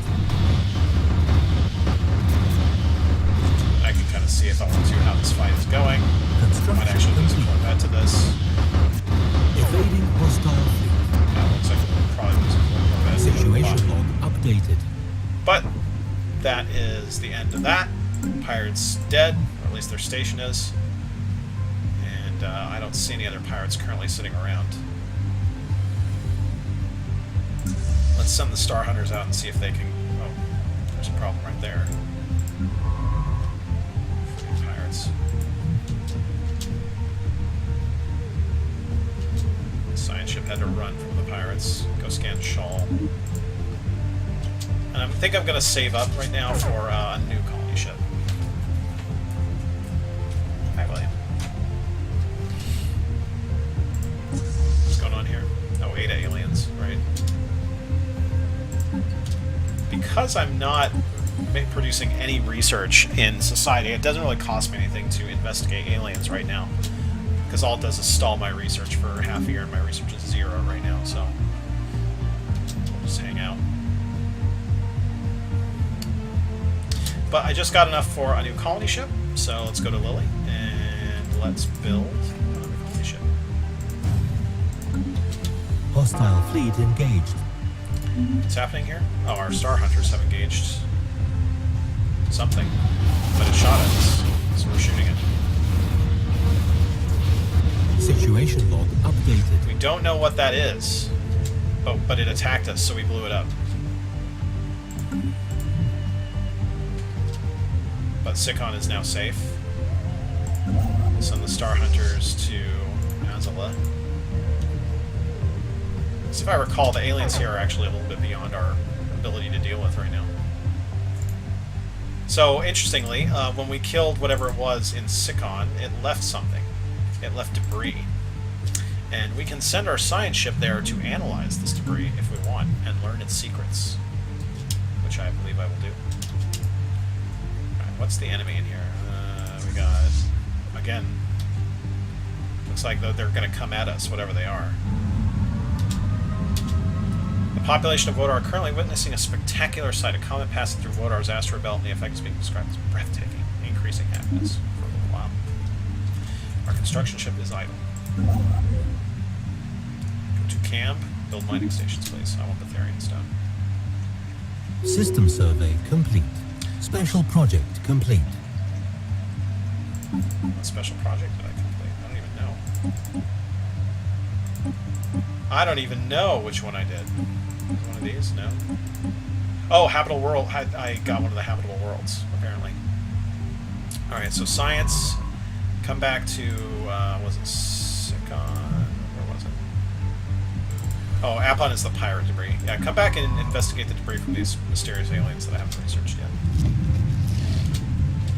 Strange, free-floating, cluster-like objects observed in certain systems. They are crystalline entities. Situation log updated. And now we got a special project to research them, which I will do. But that stalls our physics research. Situation log updated. More Evading aliens. Hostile fleet. Aliens everywhere. Okay, evading. We just scanned Shawl. Our scientists leveled up. Star Hunters are sitting here, and they are being attacked by these guys. Defend yourselves there. Hostile fleet engaged.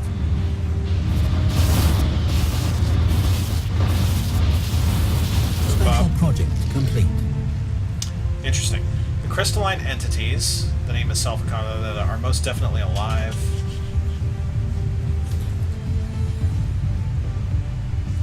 They are solitary beings. They do not seem to mate. The shifts in hue between individuals seems not related to their age, but their latent internal charge, which can be violently unleashed. It appears as if those through sporadic fluctuations in the charge after the refractive properties of the crystal.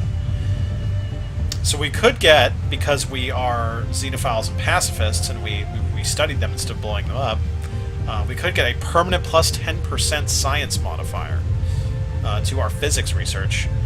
Or we could get the crystal sonar modifier, which lets us spend 30 energy anytime we enter a system with crystalline entities in it, and we instantly survey it all. That's crap compared to plus 10% physics research permanently. Situation log updated. We got more debris. The Star Hunters have taken some losses, but that's okay. Send them out here. Clear out all this area.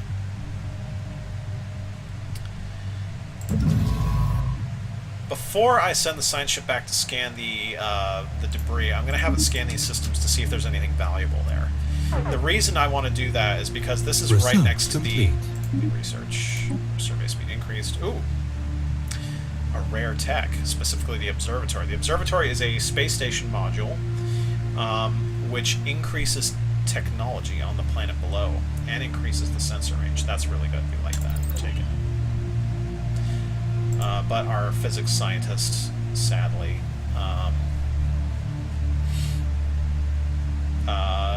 won the election. However, the old leader, who was booted out in the recent election, is now available, so we'll hire him to do it. Construction complete. We are losing energy credits each month. That's bad. However, the reason that's true is because colony ships take a ton of energy to maintain, so this will stop as soon as we found this colony, and the colony becomes self-dependent, or self-supporting. This seems like a pretty good place to put it. Let's check in on Wodar. Yep, we do indeed have a new pop on Wodar. I'm going to put him here, because we're already producing plenty of food. We'll just let him sit there, because 3 minerals and a food is fine. And I want both the minerals and the food. Remember, if I were to build a mineral station here, that would eliminate the food, and I do like the extra food right now, so we'll just let this sit for a bit.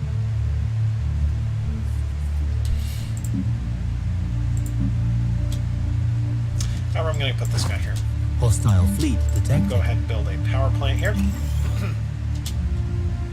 Actually, never mind. Cancel that. I don't want a power plant. I want a Betharian power plant. Oh, I need to have... so... Every colony has a little capital building in it, and you can upgrade it to the next level when your planet reaches a certain level. I need 5 populations on the planet to upgrade it, and I can't build Betharian power plants until I've upgraded it, so we'll just go back here to our home planet and replace that one with a Betharian power plant. I'll also replace that one with a Betharian power plant for tons of energy. Our construction ship is idle. Send it back to Panel and rebuild that energy station that those pirates so rudely blew up. Speaking of pirates, I think they're heading over here.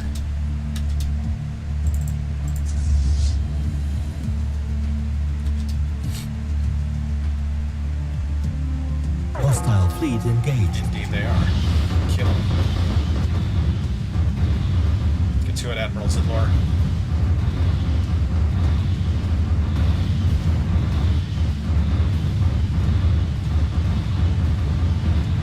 System survey complete. Alright, we defeated the pirates, but as you can see, the Star Hunters are getting very lean on ships, so I'm going to send them back to repair what ships they have left. We have finished scanning Andak, and I'm going to send them this black hole and scan it. The reason I'm scanning all this stuff is because I want to know if there's anything really valuable in here, because if there is, I'm going to build a frontier station to expand my borders out here before this other empire can get to it.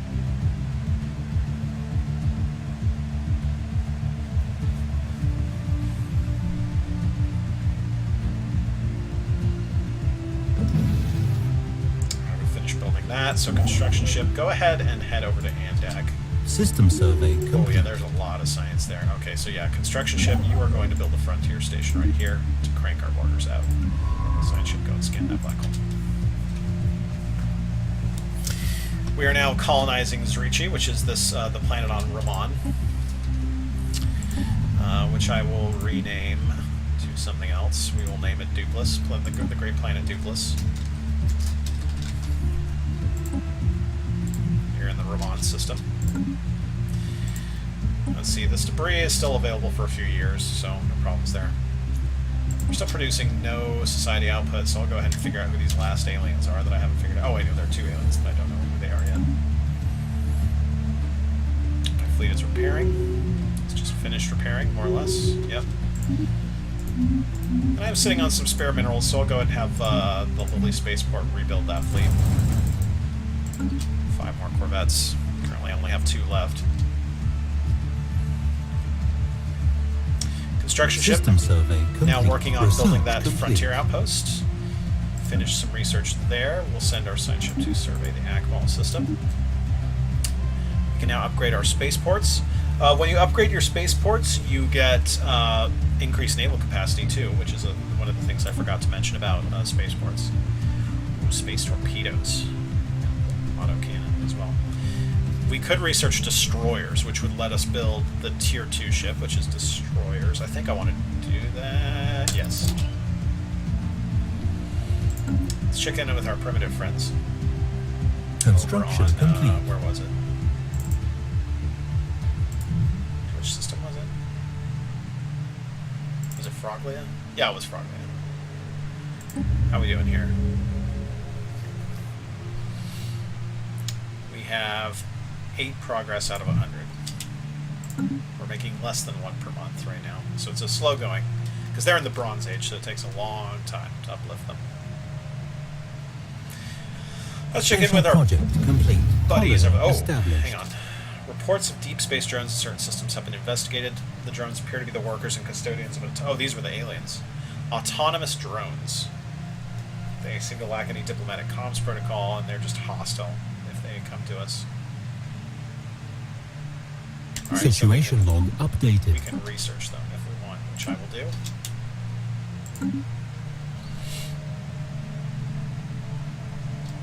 Oh, our the planet Dupless is now ready to go. It is no longer a drain on our energy. It is now producing its own stuff. There it is. It's got volcanoes too. Dang. Let's check it on Lodar. Right, here we need to build a power plant, and there I'm going to build a farm once that guy spawns.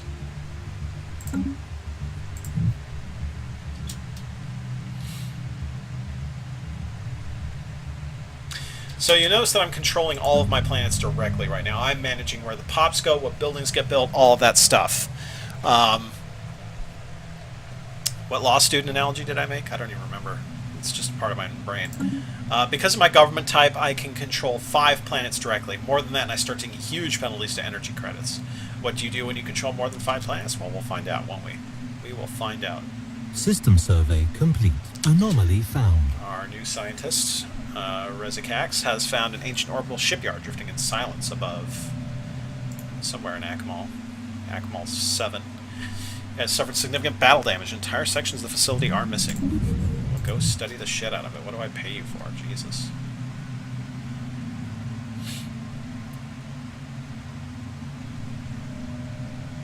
There's potentially a habitable world in Azala.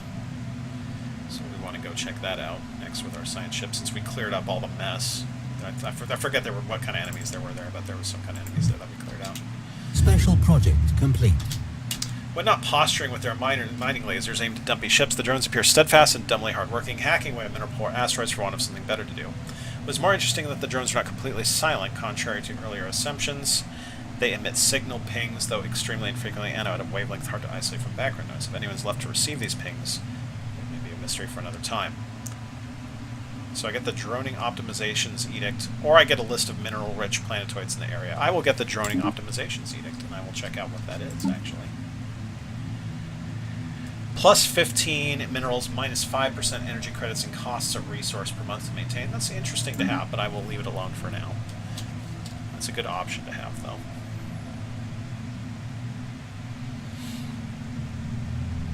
So my construction ship is almost done building a frontier outpost, which will expand my borders out and prevent these guys from taking what I view as my territory. Alright, we finished doing that shipyard. It's 1,000 years old, subjected to a heavy missile barrage. One of its manufacturing bases is still in working order. We could restore power, but it would be a significant project. Situation log updated. Construction complete. Oh, we need a skill 3 scientist, and he's only skill 2, right? Yeah, he's only skill 2. So you can come back and try to fix that shipyard when you get a little more experience under your belt there, buddy. So is there debris in here? Oh no, that's the shipyard.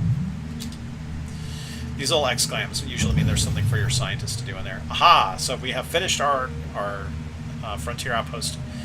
We now control the Litherian vortex. We do not control quite the Shawl system, though, because it's just outside of our borders there. You can see that little hexagon determines where it is. But the Litherian vortex is in our borders, so I'll build a research station there. You'll notice that this pulsar, the Andak pulsar, produces 4 research, but that the frontier outpost actually counts as a research outpost. So it's collecting that for us. This little 5-star symbol means we have a frontier outpost there. And let's see, what kind of world is this going to be before we were so rudely interrupted? It is a tropical world, which is good for us. So I will have Lily build me another colony ship, and we will continue to expand.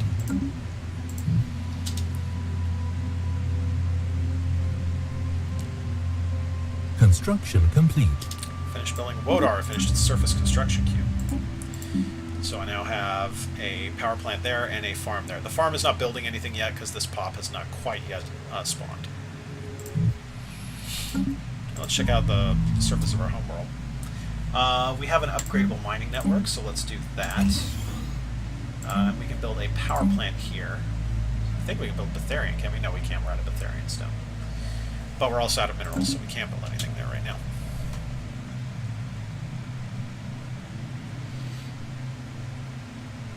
System survey complete. Finished surveying the Azula system. Now there's debris here, as I recall. Yeah, go check it out.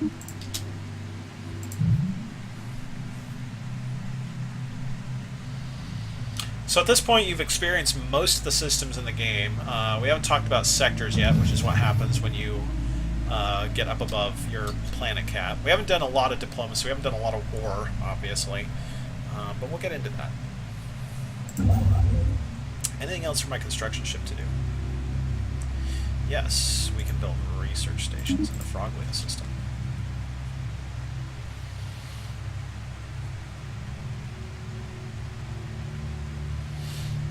Construction complete. Lily has finished building things on its surface, specifically that mining network. And I have enough now for a power plant. I could build a Betharian power plant, but it wouldn't function without Betharian stone, so I'll just build a regular power plant. Debris analyzed. We have to now analyze the debris in Azula. We got plus 20% to some weird cloud lightning weapon, plus 10% to some weird kind of hull tissue thing, and just a little bit of base science. Head on over to the Sikon system and analyze that debris.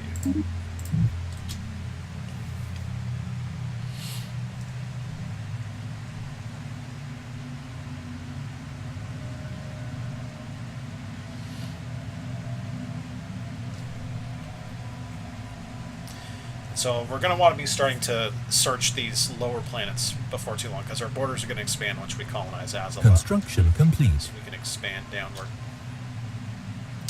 More of that weird cloud lightning weapon. This colony ship is ready. We'll send it to Azula for colonize it. We want adjacent to food, minerals, and energy. And there's a volcano block.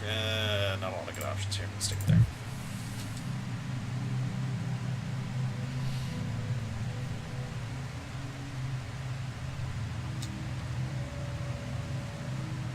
Construction complete. Well, I finished building that power plant. I cannot upgrade it because I don't know the technology yet. What I can do is start clearing out some of these tile blockers. I'm really low on society research right now, so I'm going to clear this. And speaking of society research, I have some more aliens to investigate, right? Yes, do it.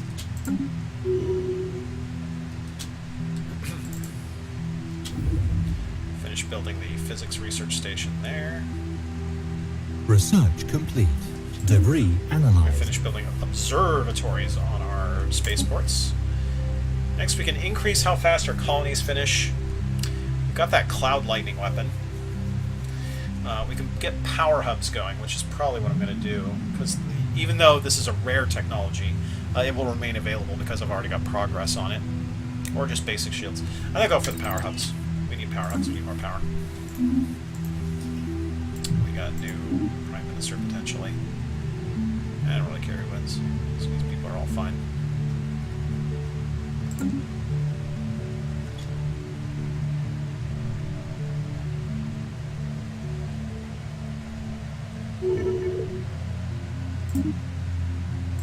Our last Prime Minister did not fulfill his election promise. What's yours? Mining stations. Construction complete. Lily has finished building stuff. Finished clearing out this tile blocker specifically. So at the end of the month we should start to spawn a population there. Yep, there it is.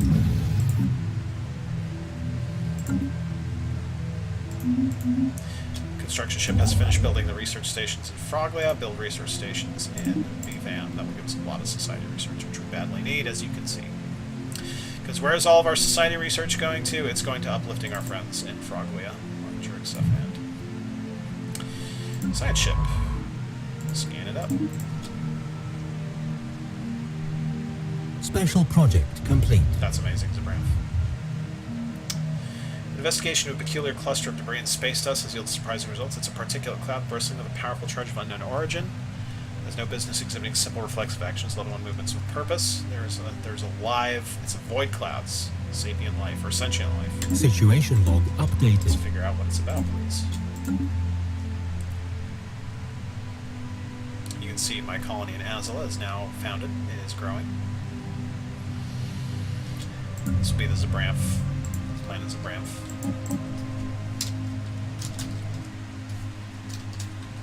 Jesus. Oh, I see. Outside the text box.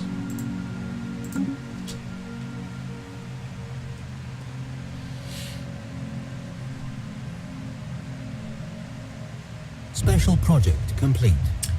The void clouds are among the oldest entities in the universe. They originally blah blah blah blah. They are receiving impulses from one another, light years apart. Quantum entanglement is suspected to play a role. We can either get immediate physics research and increase damage to void clouds, or we can try and figure out where the void clouds are. I'm going to say I want to destroy the void clouds, because they are really difficult to kill. They are one of the strongest enemies in the early game. Jesus, guys. These guys have declared war on someone. We don't know who, because we haven't found them yet. Legends of our ongoing war will be retold for millennia. You'll be invited to celebrate our forthcoming glory, Dumpy. They are superior to us. They have a lot. They have poured a ton of resources into their fleet. However, I have made nice with them. Yay. Trade. Get my star charts. Star charts. Oh, they're not interested. Boo.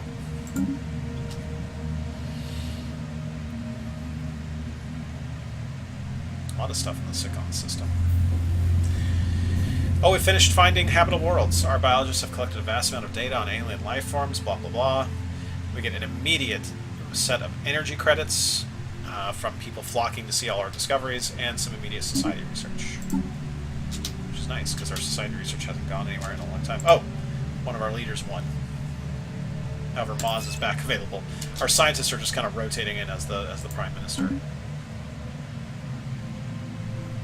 System survey complete. There's a lot of stuff in the Sikon system. Scan Collidor next, please.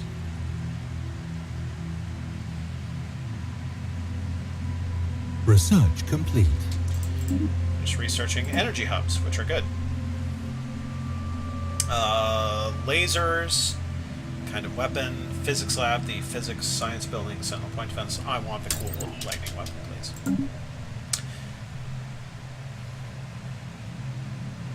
What did I just research? Oh, right, power hub. That's an important building.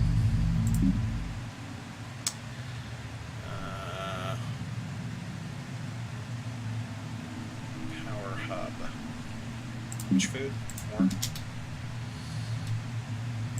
Tell you what, build this here, clear that out, build the power hub right there.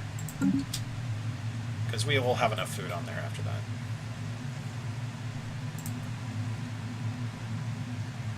That's awesome, Zabram.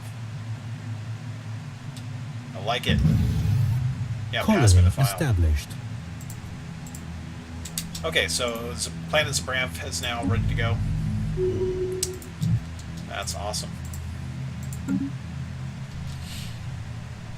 Let's check in on our various planets. Oh, we can upgrade the Bodar thing into a permanent planetary administration.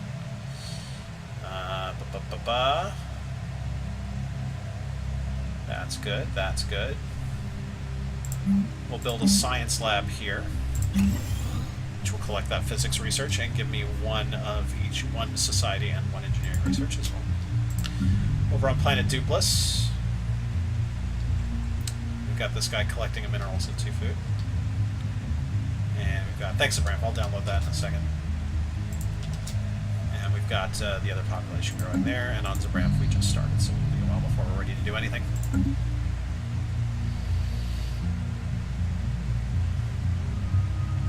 Construction ship is idle. There are... Is Shaw within our borders yet?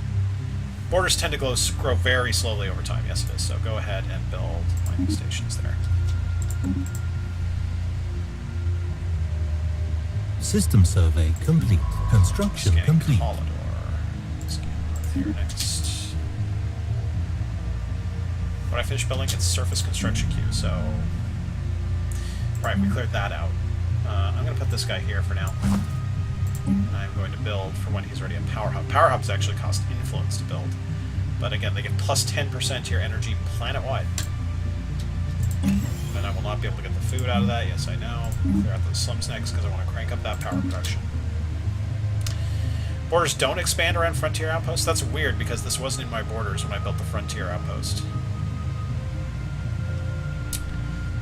So, I don't know. Maybe Frontier Outposts start at some base level?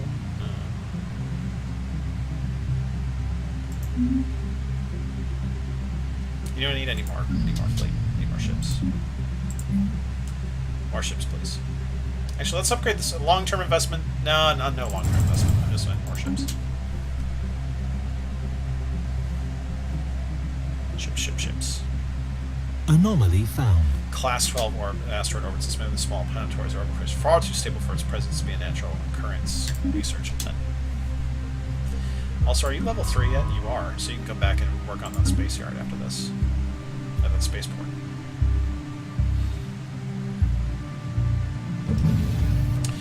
Go ahead and build a research station there to collect the engineering research. Someone has towed an asteroid into a stable orbit. The massive engine sections and braking thrusters can still be found on the surface, that they have long since been rendered inoperable. Or did this also mine the asteroid for minerals, but those operations were suddenly abandoned shortly after they began?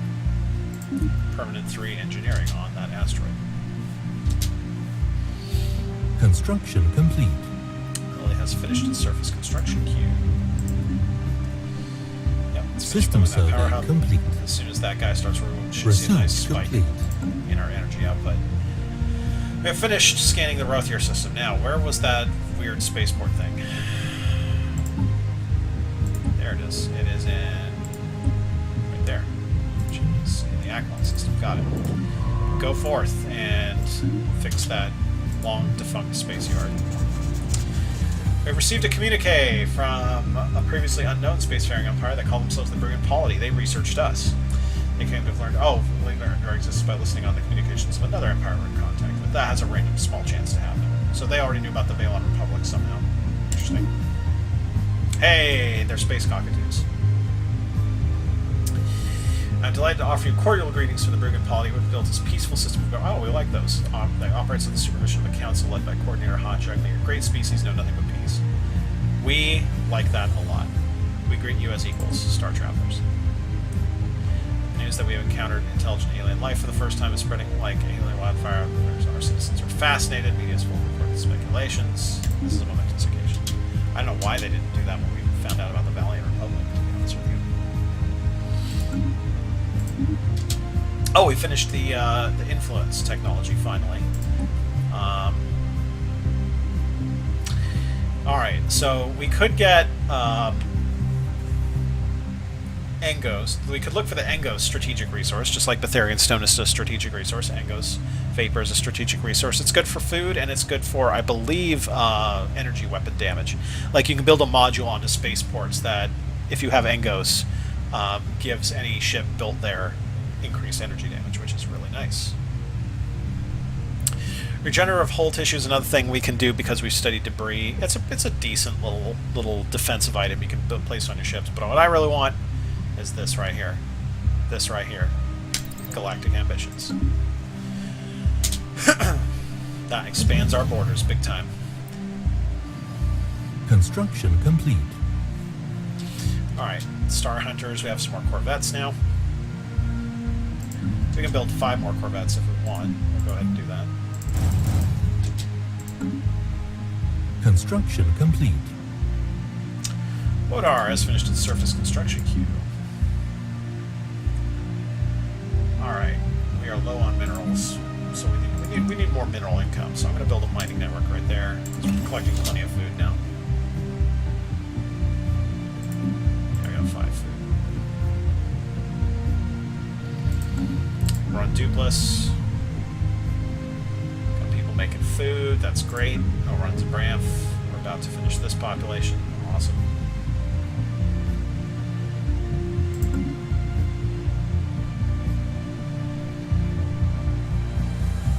Construction ship design. Is there anything you can be doing? No, apparently my construction ship has finally built everything it had. Nope. Nope. There's something on Asla. Yeah, there are a couple of planets we're not exploiting in Asla. Go do that, because it's minerals too. Special project complete. We have successfully restored power to the automated shipyard. It immediately resumed its interrupted construction order using what materials it had on hand to build 3 advanced raiders of an unknown design. The ancient facility broke down completely afterwards and has been reprogrammed. We are able to send crews to new ships and commission them into our fleet. Cool. Plus our scientists gets experience. Look at these things. Cool. Oh my god, they've got X-ray lasers. They've got, like, high tier... These guys are extremely high tier weapons that they've got on it. Crazy. We will integrate them into the Star Hunters. Put them under the command of Admiral Zidlor. It's the Hisma Combine, you guys. They're on the other side of the Valiant Republic. They are kind of scary. I speak on behalf of the Hisma Combine, and I come with a message for your depraved species. As long as you stay out of our internal affairs and treat our great leader with reverence, there may be peace with our nations. They are xenophobes, so we don't want to give them the xenophile response, probably. Peace be with you. And also with you. Construction complete. They are xenophobe materialist collectivists. And what's their government? They're hegemonic imperialists. They straight out want to expand and conquer the galaxy. These guys are honor-bound warriors. They don't particularly care about conquering the galaxy, they just want fair fights. These guys are Federation builders, which means that they want to build a Federation. They actually have our identical politics, which means they really like us. Yeah. Yeah, we are friends with them big time. Already. Because we share much in common with the space cockatoos. So they are kind of natural allies for us, if we want. Lily Spaceport complete. What are Spaceport complete? So you can merge fleets. I clicked on both these fleets. I selected both of them using shift click. And then there's a button up here called Merge, which lets me merge them, and all the fleets will merge into whatever the topmost fleet is.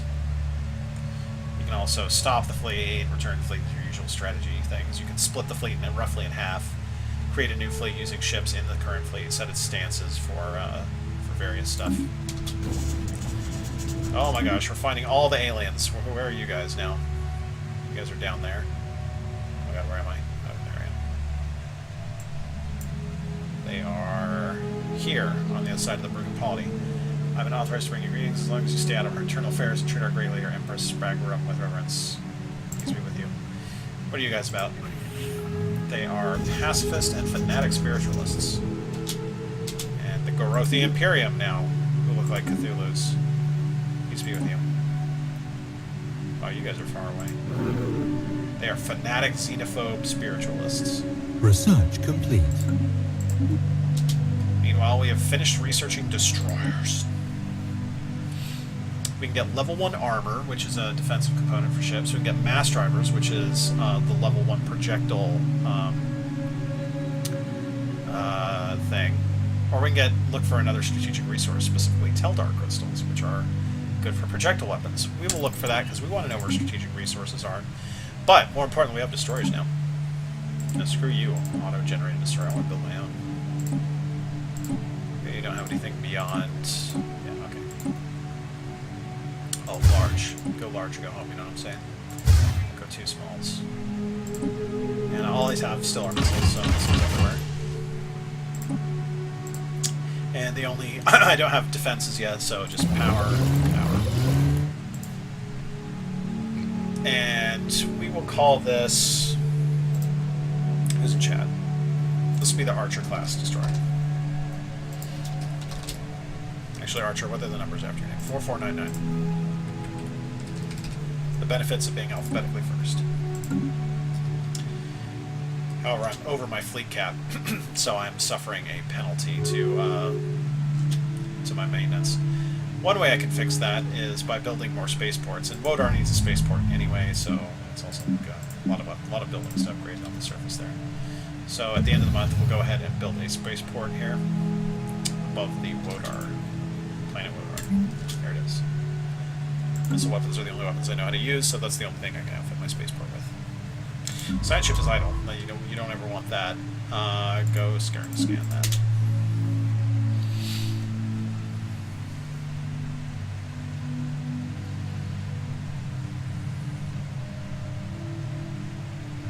Potentially habitable planet. Continental world. We don't know how to colonize those yet, though. So. Research complete. Hey, that's a good weapon. Better power. I don't really need that. Better ship AI, or better survey speed. Yeah, let's get more survey speed. I'm going to redesign appropriately enough. I'm going to redesign my ships. So the Pondoom class corvette now has Cloud Lightning and nuclear missiles. Save. And the destroyer, the Archer class destroyer, now packs Cloud Lightning and missiles. Save. However, because my Star Hunters include Pondoom class destroyers, they're still on the old designs. So I have to send the fleet to get upgraded, which will cost some minerals, and depending on how many ships I'm upgrading, it will also take some time. Here it's a pretty small fleet, so it won't take long. And my spaceport is currently busy doing that. You can see that Wodar is building its initial spaceport. And then after that I want to upgrade this spaceport to level 2 so that it can build destroyers, because I want to build some destroyers. Construction ship idle, anything it can do? Nope. How are our primitive friends coming along? 25% done. Our scientist is leveled up. Growth the Imperium has declared someone their rival. Let's go ahead and drop an embassy on our natural friends here. We have 4 to give. We want to give them 1 so far. We really want to be friends with these guys because they're militarists and they're very strong. They're stronger than us, as you can see. Ships upgraded. Alright, our ships have been upgraded to the new models. As soon as so Wodar now has a spaceport, I'll go ahead and build the solar panel network on it. System survey complete. Since that gives us free energy. Science ship just proceed downward there. Any quests something like? Alright, did one of the scientists win? Yeah, of course he did. Let's get back to work. Koth is here. Back to the engineering department he came from. Significant scarring on the surface of this world, a pen that cannot be natural. Almost look like writing. Research it.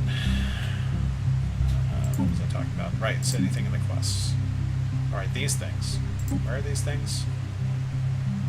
There's one in the Valiant Republic, so if we can get into their space, we can scan it. 2 up there. looking for things from these guys, but we don't know where those are. Potentially habitable planet, arid world, ocean world. Ooh! ONAP 1 has a tropical world. Yeah, I went over victory conditions. Yep. Someone used a mining laser from orbit approximately 5,000 years ago to create and carve a large body of writing into the surface. It's a short story chronicling the difficult life of an alien mercenary. That's cool. We like that. Construction complete. Finished building. Oh, we finished upgrading our spaceport. Go ahead and build... Why can't we do this? Oh, that requires a level 3 spaceport. Okay, upgrade it again then. Construction complete. Wodar now has a spaceport, period. Or no, it finished building its solar panel. As I recall, there's a ton of buildings that need upgrades on the surface of planets. Finish the power hub, that's good. So no, 2 different victory conditions, both of which are kind of conquesty. 1, destroy or subjugate all other empires, so turn them all into your vassals, or destroy them all. Or own 40% of all the colonizable planets in the galaxy. As soon as any empire does that, they win. You don't have to kill them all, you just have to make them all part of your empire, and you can befriend them.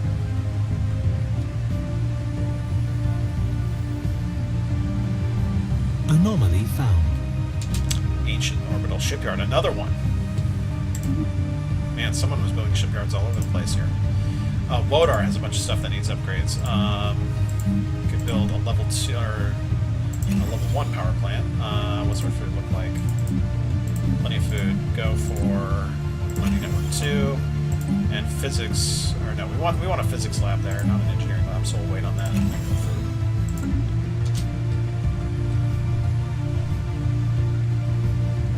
Yeah, it's a small galaxy, but I have to own basically complete.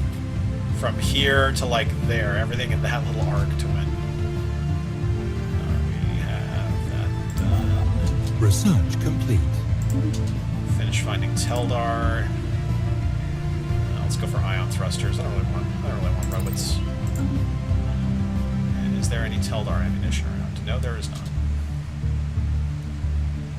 Situation log updated. So more free fleet there. So let's do it. Another shipyard we found just hanging out. Science ship, go and do that, please. Yeah, that's true. 40% of... I'm assuming habitable worlds are spread evenly throughout the universe.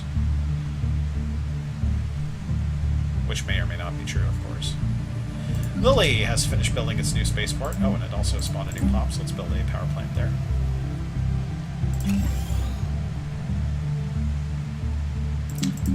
And also I can build an observatory here. You can see I can build the Teldar ammunition factory, which would increase kinetic weapons damage on ships from this, but I don't know of any Teldar crystals. I haven't found any, so it wouldn't do anything. I will build an observatory here, which increases the science output of the planet. It also increases sensor range, but I'm mostly interested in the science output. I could, if I wanted to, build the corvette yards too, which increases corvette build speed and decreases build cost, but probably I'm going to be building my bigger ships out of amphibous, so I don't want to do that. You can build corvette and destroyer and it, but it's good to specialize.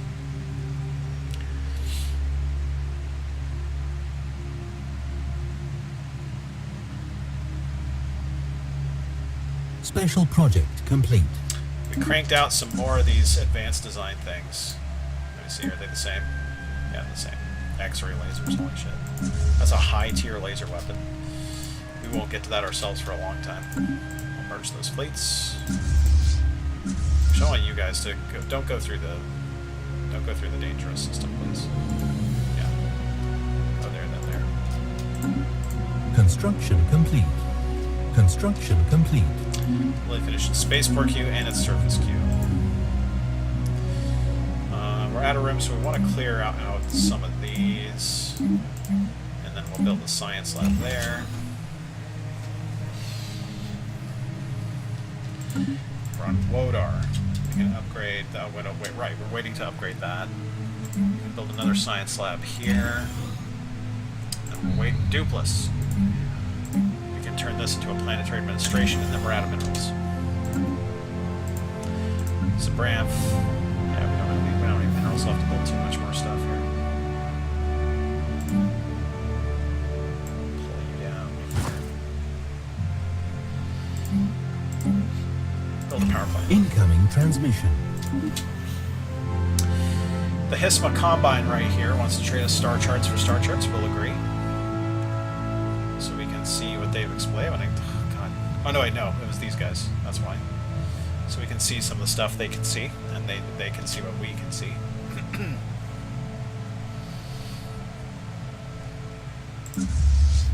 Alright, now we merge these fleets. And let's build some of that there destroyer. Very expensive.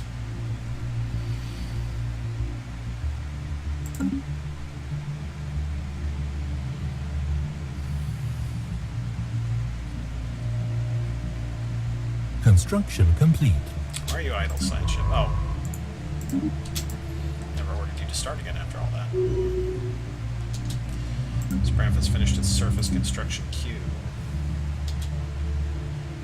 which was this energy, this power plant, right?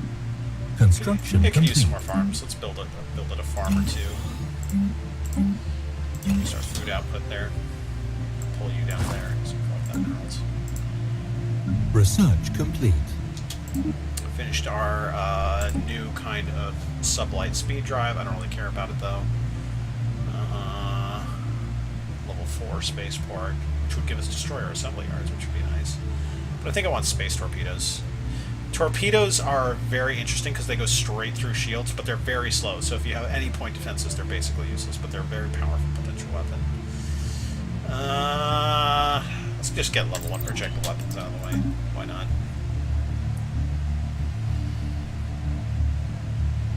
System survey complete. Finish scanning Zaffa. We will now scan ONAB. And because ONAB has what looks to be a tropical world in it that we haven't scanned yet, I'm going to prep a colony ship as soon as we have minerals, which cost 350. So at the end of this month. There we go. Colony ship with our xenophile population on it. Construction complete. Construction complete. And we building stuff, boys. Building that infrastructure. How much food we got going on here? Lots. So I can afford to start. This is definitely a mining planet. We're going to build a mining network here. Anomaly found.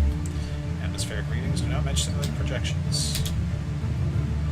A primitive alien proto-civilization. Their Neolithic culture has mastered fire and developed a rudimentary spoken language, but we have yet to see any evidence of metallurgy or written communication. Interesting. Construction complete. So that is on this planet? No. It's on this planet? Construction complete.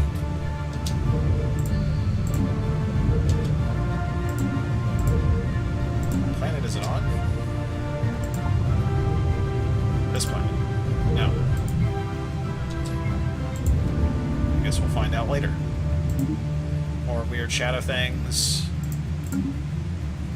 Usually the random events don't repeat this much. System survey complete. Finish the system survey. Why can't I colonize this? Oh, because there are... See, but where are they? I can't find them.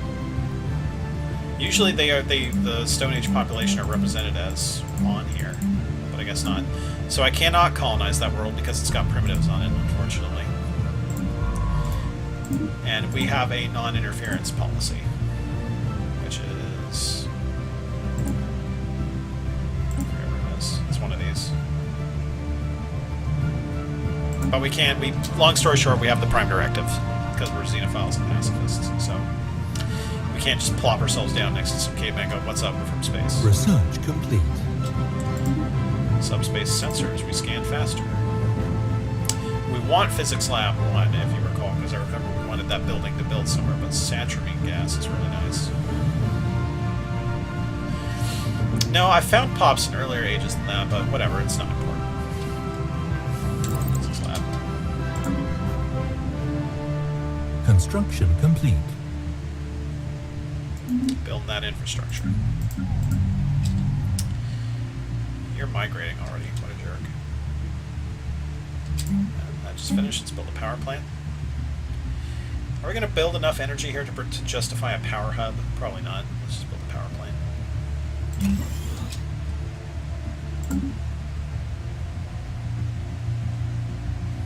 Research complete. Yeah, that colony ships drain energy, and so the fact that I have one just sitting here is annoying now. I don't really care about that. But I don't want to take all the time to build another colony ship, so hopefully we'll just find another colonizable planet here before too long. I'm sitting on tons of energy, so complete. I don't really need a ton of it right now.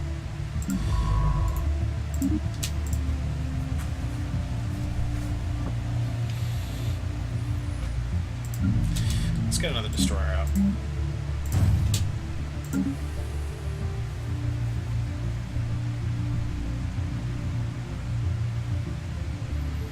How are our primitive friends doing? They are at 36%. Construction complete. We have reached our cap for energy credits. We are at our maximum. There's nothing else we can do. We could try to dump energy credits into something, but there's not a lot of fast ways to spend energy credits at this level in the game. As this planet was surveyed, a small nearby space station uses orbital thrusters in a vain attempt to hide from our science ship. What are they hiding?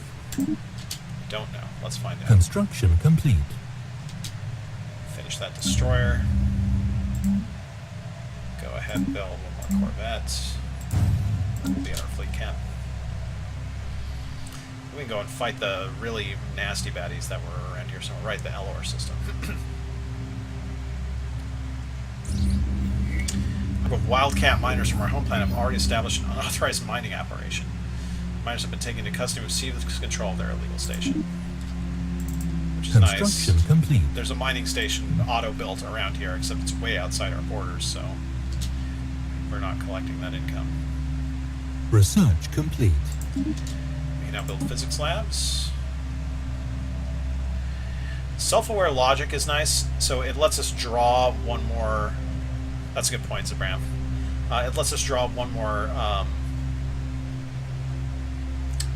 research card from the deck every turn. Field modulation is really nice, but I don't really need power right now, so we'll go for research alternatives. The earlier you get that, the better.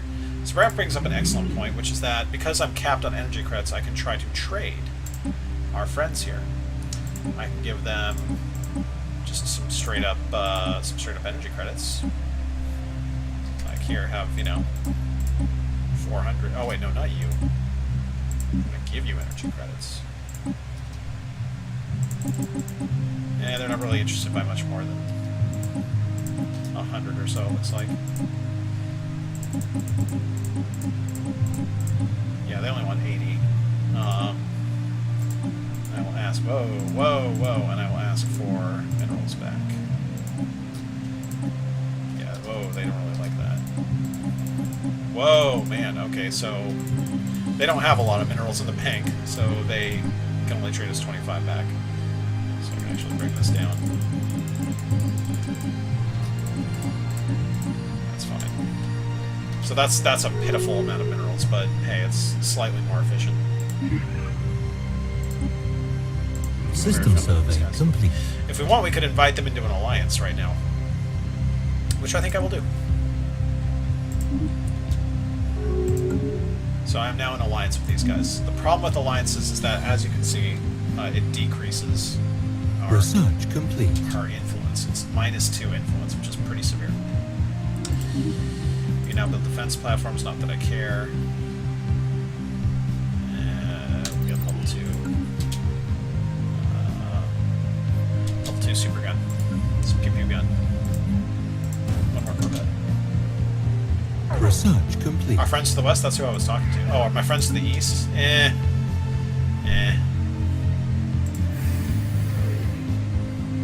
Why do you guys look different? Were you guys space llamas earlier? Why do you guys look different? What happened to you? Did you guys tamper with forces that space llamas were not meant to tamper with? Oh, we have increased borders, which are nice. We get a biolab. Colonial centralization, which gives us the planetary capital building, which is the level 3 planetary capital building, and another influence. We really need influence, so let's do that. Vodar has a pop that's sitting on a tile not doing anything.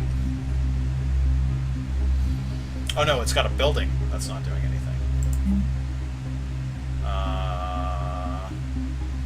That's weird. Let's put you there for when that finishes.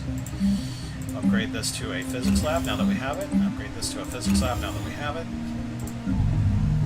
Run Dupless. We'll upgrade this to mining network level 2. How much food on here? 5. We'll upgrade this to mining level 2. Or mining level 1, rather. And on to Bramf, we can upgrade this to planetary administration. Yes. Build a mining network here. That's about all we can do there. Surface of Lily, we can upgrade this to... Oh wait, we don't have the biolab yet. That's what we're researching right now. Yeah, I need social, but I still like to keep it consistent because that's a good rough way of equalizing science research across everything. The Otaga Kingdom. You guys are horrifying. We rule our region of space under a divine mandate. We greet you as equal Star Travelers. You are these guys.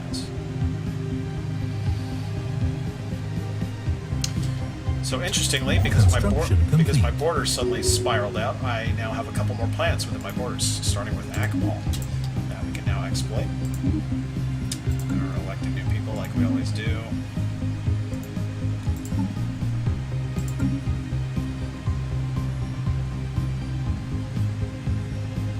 Oh, my science ship is idle shit.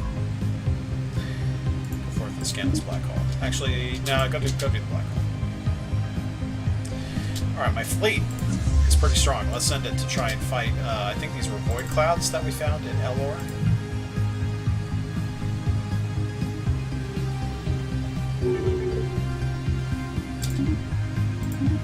Who was a scientist of that? We did not. Cathiox. Welcome aboard. And what's your mandate?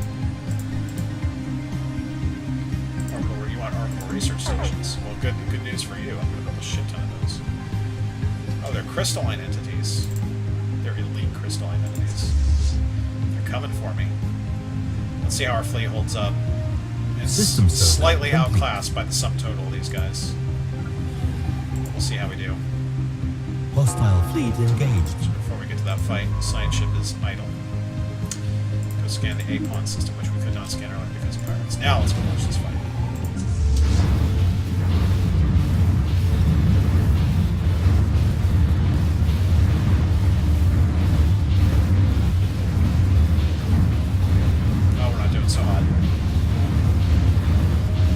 Corvettes don't stand up at all to these guys. Jesus.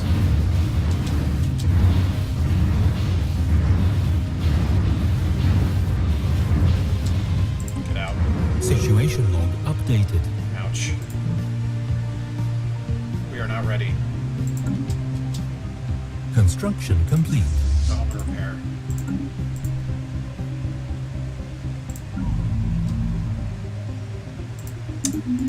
We need some defensive system. This is what we need.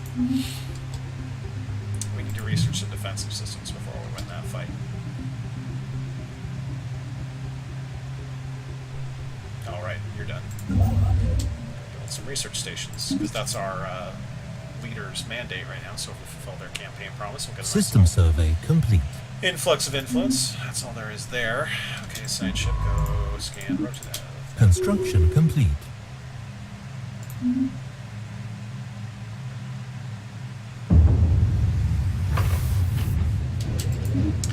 Garothi Imperium, which is these guys, have declared war on the Otaga Kingdom. Those guys.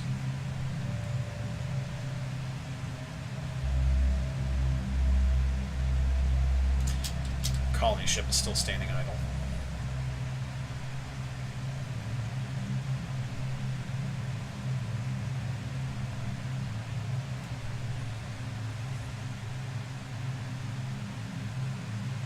Probably try to expand north. You know what I'm going to do? We're going to get a second science ship going. Let's do that. Go ahead. Look for a, while that builds, we'll look for a scientist who can command that ship. Ooh, anomaly fail risk decrease and anomaly research speed increase. That's probably who you want on a science ship. Mr. Zerglus. Construction complete. Yeah, there's some debris in Elora, I know. Blah, blah, blah. Okay, there's our science ship. Zerglus, your job will be to check out what's north of us. Construction ship working on building the science stations and mining stations in that system. Is this within our borders? It's not. And this science ship led by Rezikax, scanning the red nose system. System survey complete. Research complete. Next up, go for the Scythe system. Finish coil guns.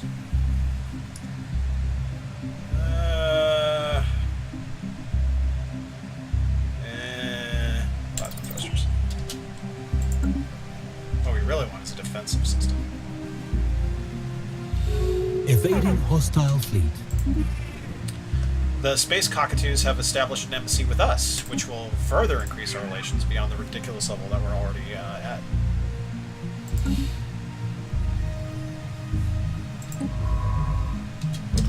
There are bad guys in Scythe. Crystalline entities, specifically. So go ahead and go to the Albeam system instead.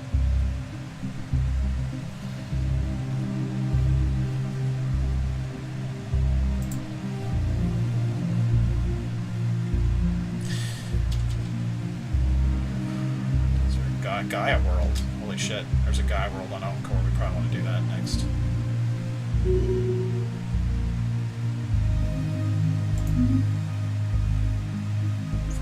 Research stations. Yep, we get influence boost because we built a shit ton of research stations, which is nice. Mining station there now. Yes, Macombi declared Otaga Kingdom their rivals. We don't really too much care about that. That's a System survey complete. Scanning, go up to the Ulis system. We want to get to those systems too, if possible. Evading hostile fleet. Yep, there are bad guys there.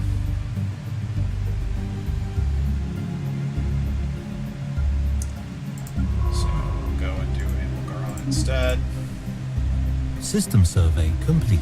Finish scanning Al Deeb. To Jabeth. Oh, no, wait, don't head to Jabeth. I lied. Okay, do Jabeth, but then we're going to go check out Alcor. Evading hostile fleet. Bad guys there, too, huh? Well, then, how about that one, whatever it is? Anomaly found. Weak signal from the surface of the moon. Scan. Fully exploit the Rothier system. Head on over to Sikon.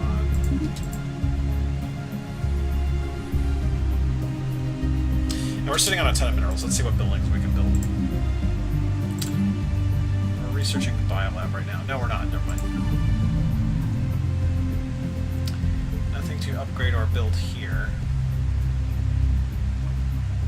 I guess I'll build a power hub here. And then after that, we're stuck until we can research how to clear out some of these tile blockers. Duplas. You can build a mining network. Build a mining network. Actually, first let's build the farm here. And the farm there. And then we'll build the mining network.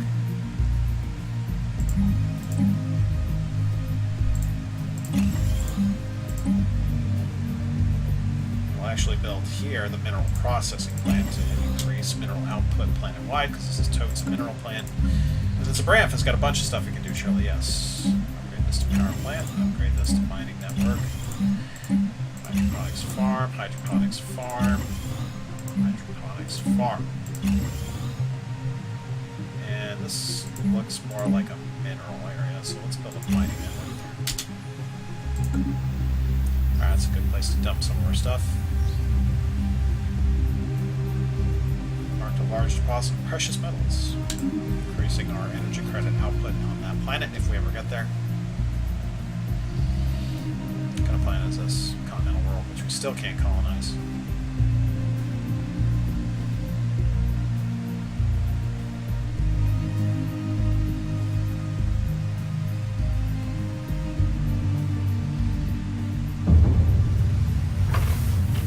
Another war between these guys. Oh, also we found the Trillin Confederation. You guys are horrifying. Construction complete.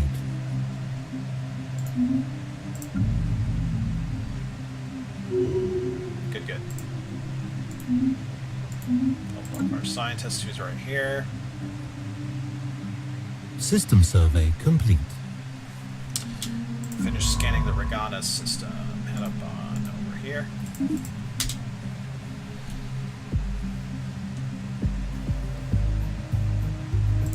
Eternal Horizon is a creepy name for a black hole. Still looking for something to do for this poor colony ship. Okay, they're at full energy.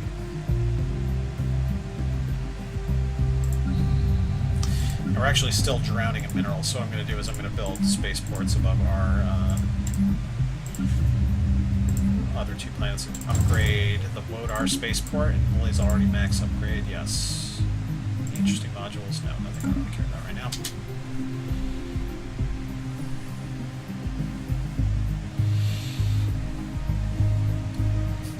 This little button indicates that we're in an alliance.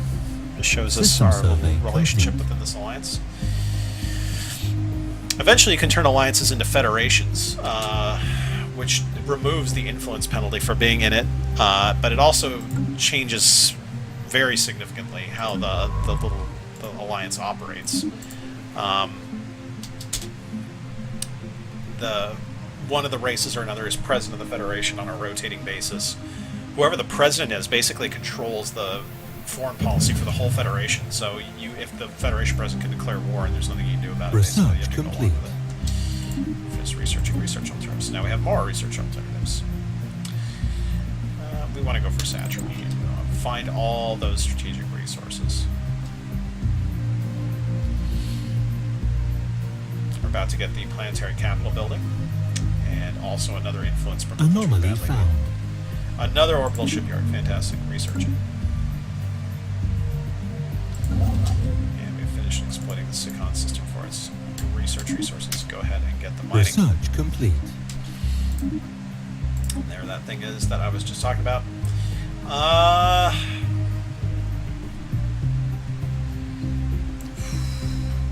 Choices. So there's the Federation tech. This feature would let us find dogs and turn them into dog people, for instance. This would clear mountain range blockers, which are on Wodar and elsewhere. This tech gives us another monthly influence and lets us build the Empire unique Empire Capital Complex, which you can build on our home planet, which itself produces another influence and acts as like a super duper planetary capital. We also get advanced government forms, so we could change our government. Right now you can see we're just a moral democracy. We could change that to a number of things. You're allowed to change your government in the middle of the game to whatever you want it to be, within reason of your ethics. Advanced government forms give bigger bonuses and can do different stuff, so we want those, I think.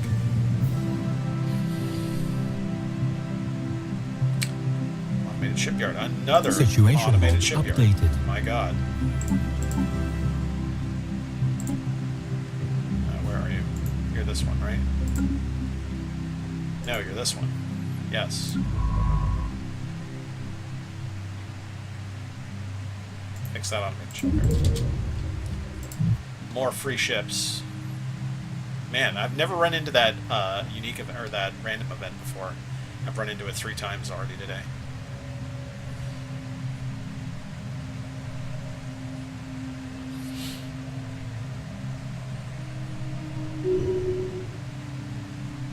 Construction complete. Alright, we have finished building Wodar's spaceport. Duplis needs a solar panel network, so we're now losing energy credits, as you can see. System survey complete. So I'll build a couple of solar panel networks there. We have finished scanning the Alvira system. Go to Kentucky. Alright, I need to scan Alcor, because it's got a Gaia world on it. Which we probably want to Situation colonize. log updated. Especially because it gives us influence Special over this project direction. complete. Alright, we got those extra ships from the crazy space yard. Go join the main fleet, please. You finish scanning the Wistral system.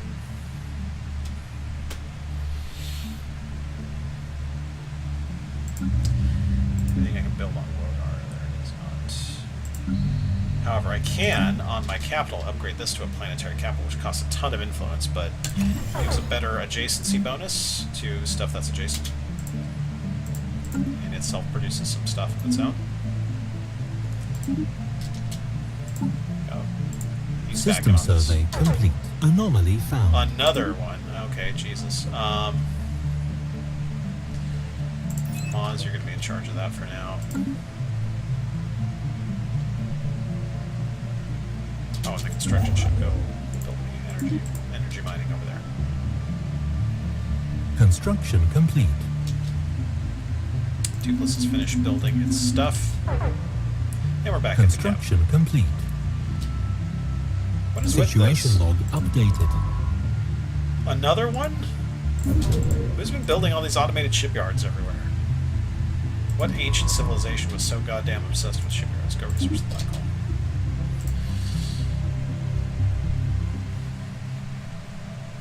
Just automated shipyards everywhere. Or anything I can do on the surface of planets right now. I can upgrade this to mining network 2. I can upgrade this to mining network 2. Very good.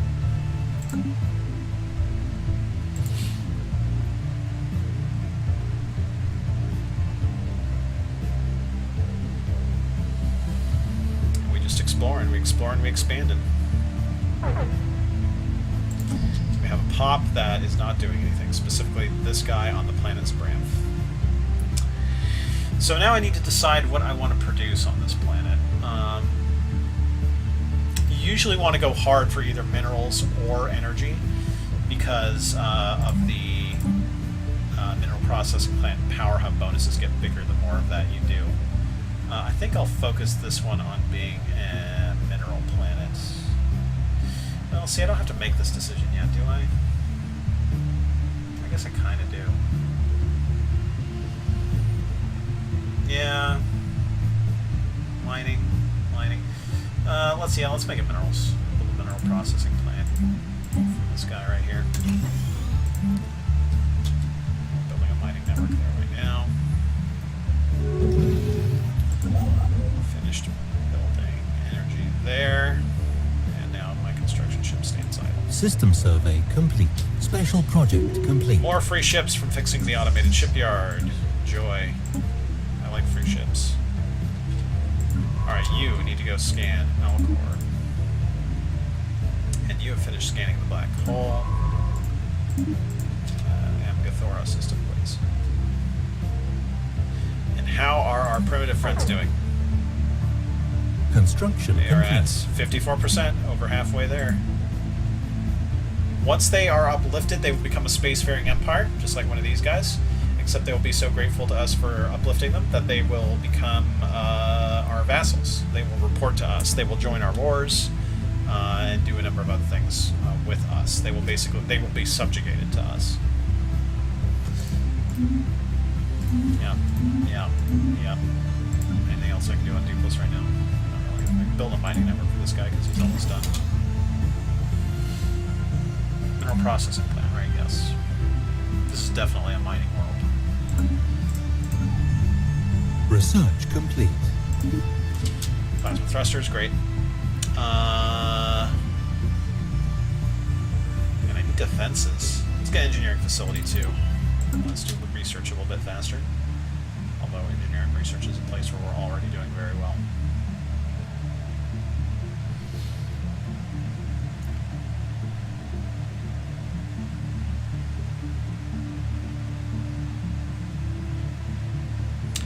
And I have already spent like 4 hours on this, 3 or 4 hours on this. Time really flies when you're playing this game. I thought maybe I was like an hour and a half and or 2 hours in or something. Jesus. I'm going to upload this as a VOD, Construction or as complete. a YouTube video, so you'll be able to review this later. And I'll highlight System the whole stream. survey complete. Okay, so we have scanned the Alcor system finally, and there is a Gaia world on it. Gaia worlds have perfect habitability. Everyone loves to live on Gaia worlds. So we're going to colonize it. Boop. It's a small planet, but it's a very nice planet. And once the colony ship gets established and the colony gets done, we will be in good shape for that. Now I want you... We were looking for some way to connect our empire here. Oh, another Gaia world. That's a good way to connect. What about here? Ocean, arid. Yeah, they are severe class System survey planets, man. complete. Looks like our friends just colonized the Qathoth system here. That's good. We'll get up nice and tight with our buddies here. Oh, you finished scanning this system. Go to the Rintbeacon system. Actually, no, go ahead and make a break for these Construction destroyed worlds, complete. since that's our Evading special hostile project. fleet. Looking for mass extinctions planets. What do we got here? I'll blow it up. Oh, space amoebas. Strong space amoebas. We need more. We need ships. Ships. Let's build some destroyers. Those destroyers are holding up longer than the corvettes.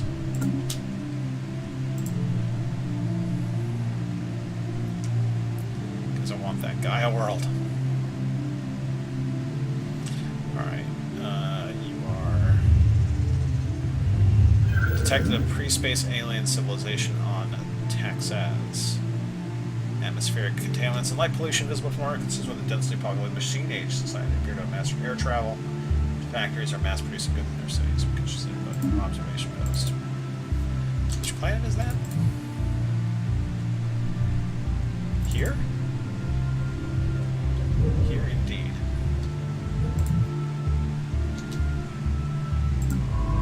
Construction complete.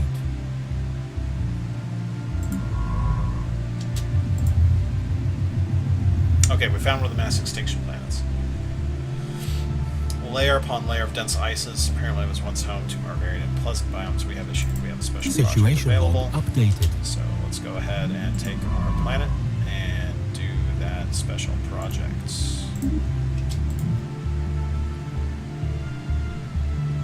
Yeah, we gotta get more vassals, son. Ooh, there's a Gaia world here too. Holy shit. Gaia worlds everywhere.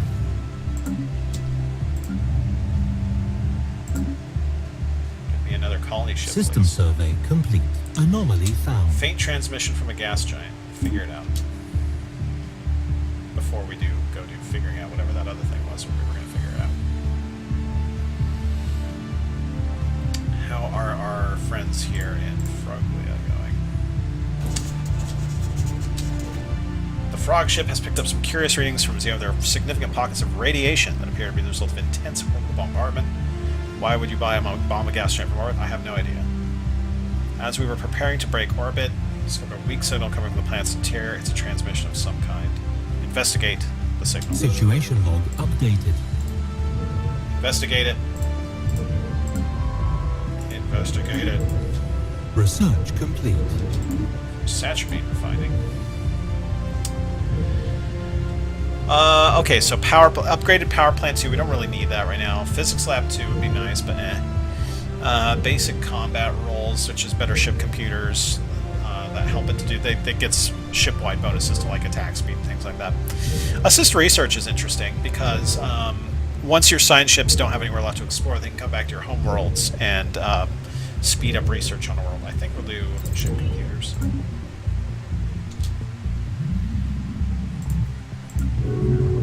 Special project complete. Why can't you get here? Yeah, you're supposed to colonize this, remember?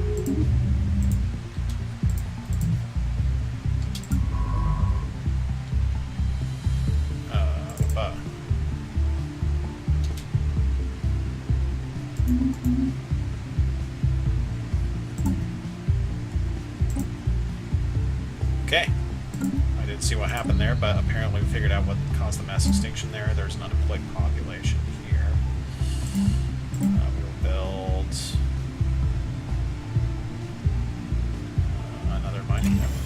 suppose, and we'll upgrade that one.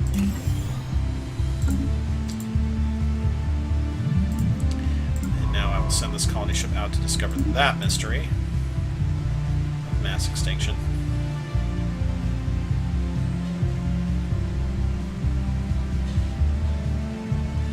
So our buddy's searching around over there. Evading hostile fleet. Oh, is that why you couldn't get there?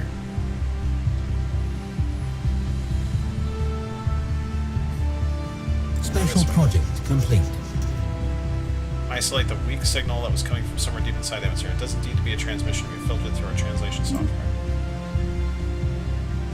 Well met, Spacefarer. We are the Dathnak of the planet you are opening is called wrong, our ancestral home. It's always riveting to be a solid, even if our last encounter with your crime was somewhat problematic. We have no doubt detected the radiation surges coming from our atmosphere. It is dying, and our species will perish as we find a new home. We have identified a planet that would suit our physiology, but we have no means to get there. Sadly, our non-corporeal nature means we don't have much in the way of industry or technology. Will you help us? We have no technology. How are we speaking? You are not the first Sol to pay us a visit.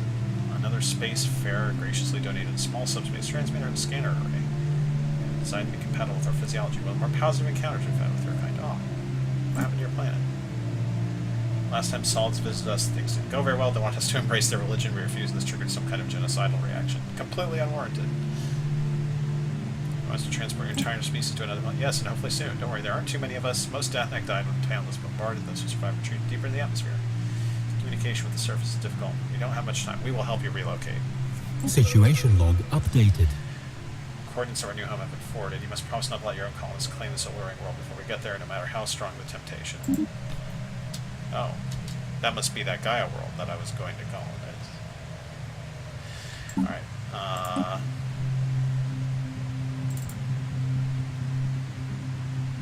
Okay, so... where are you guys?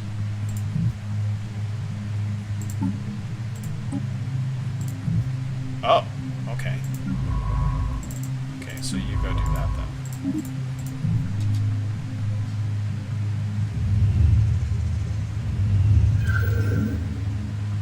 Oh, there's the broken planet that we went to research. Situation log Oh, there's updated. Celiano. You smell an incorporeal trap? Man, I hope not. That'd be lame. Incoming transmission. Space... I don't even know what you guys are. Migration? Sure, I love chrysalids. Come on down and hang out on our planet. Creepy chrysalid things. Okay. Need to go there and then there. Construction complete. God, we have another colony ship. I can't even use that one right now. Oh, there's a tropical world there. We need to scan it, though. We'll get it moving. Special project complete. This asteroid isn't actually a chunk of what was once a habitable, probably inhabited planet. Ring on overlapping fracture patterns indicate that the planetary demolition was intentional and controlled if rushed. May this planet be the homeworld of whatever species destroyed it.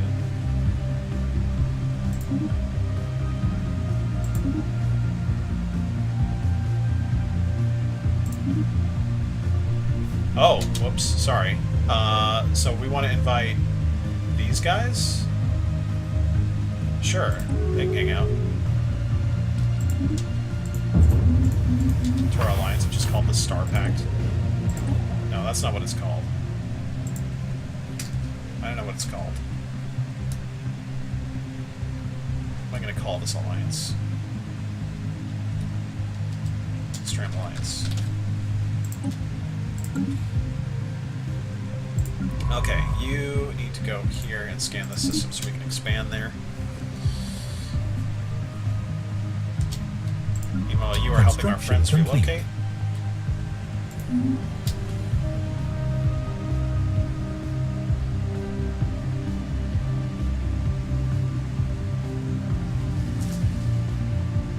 Special project complete. I'm right here.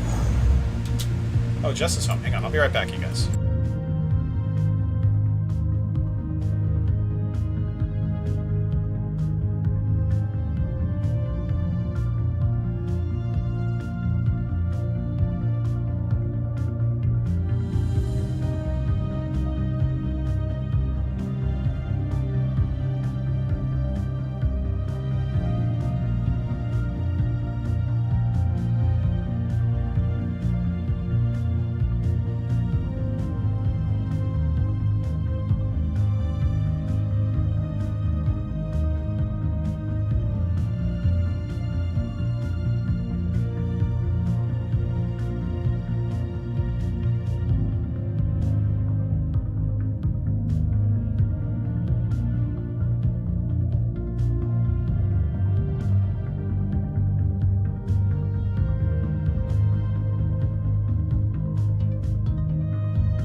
Okay, I'm back, but Panic Basket is happening.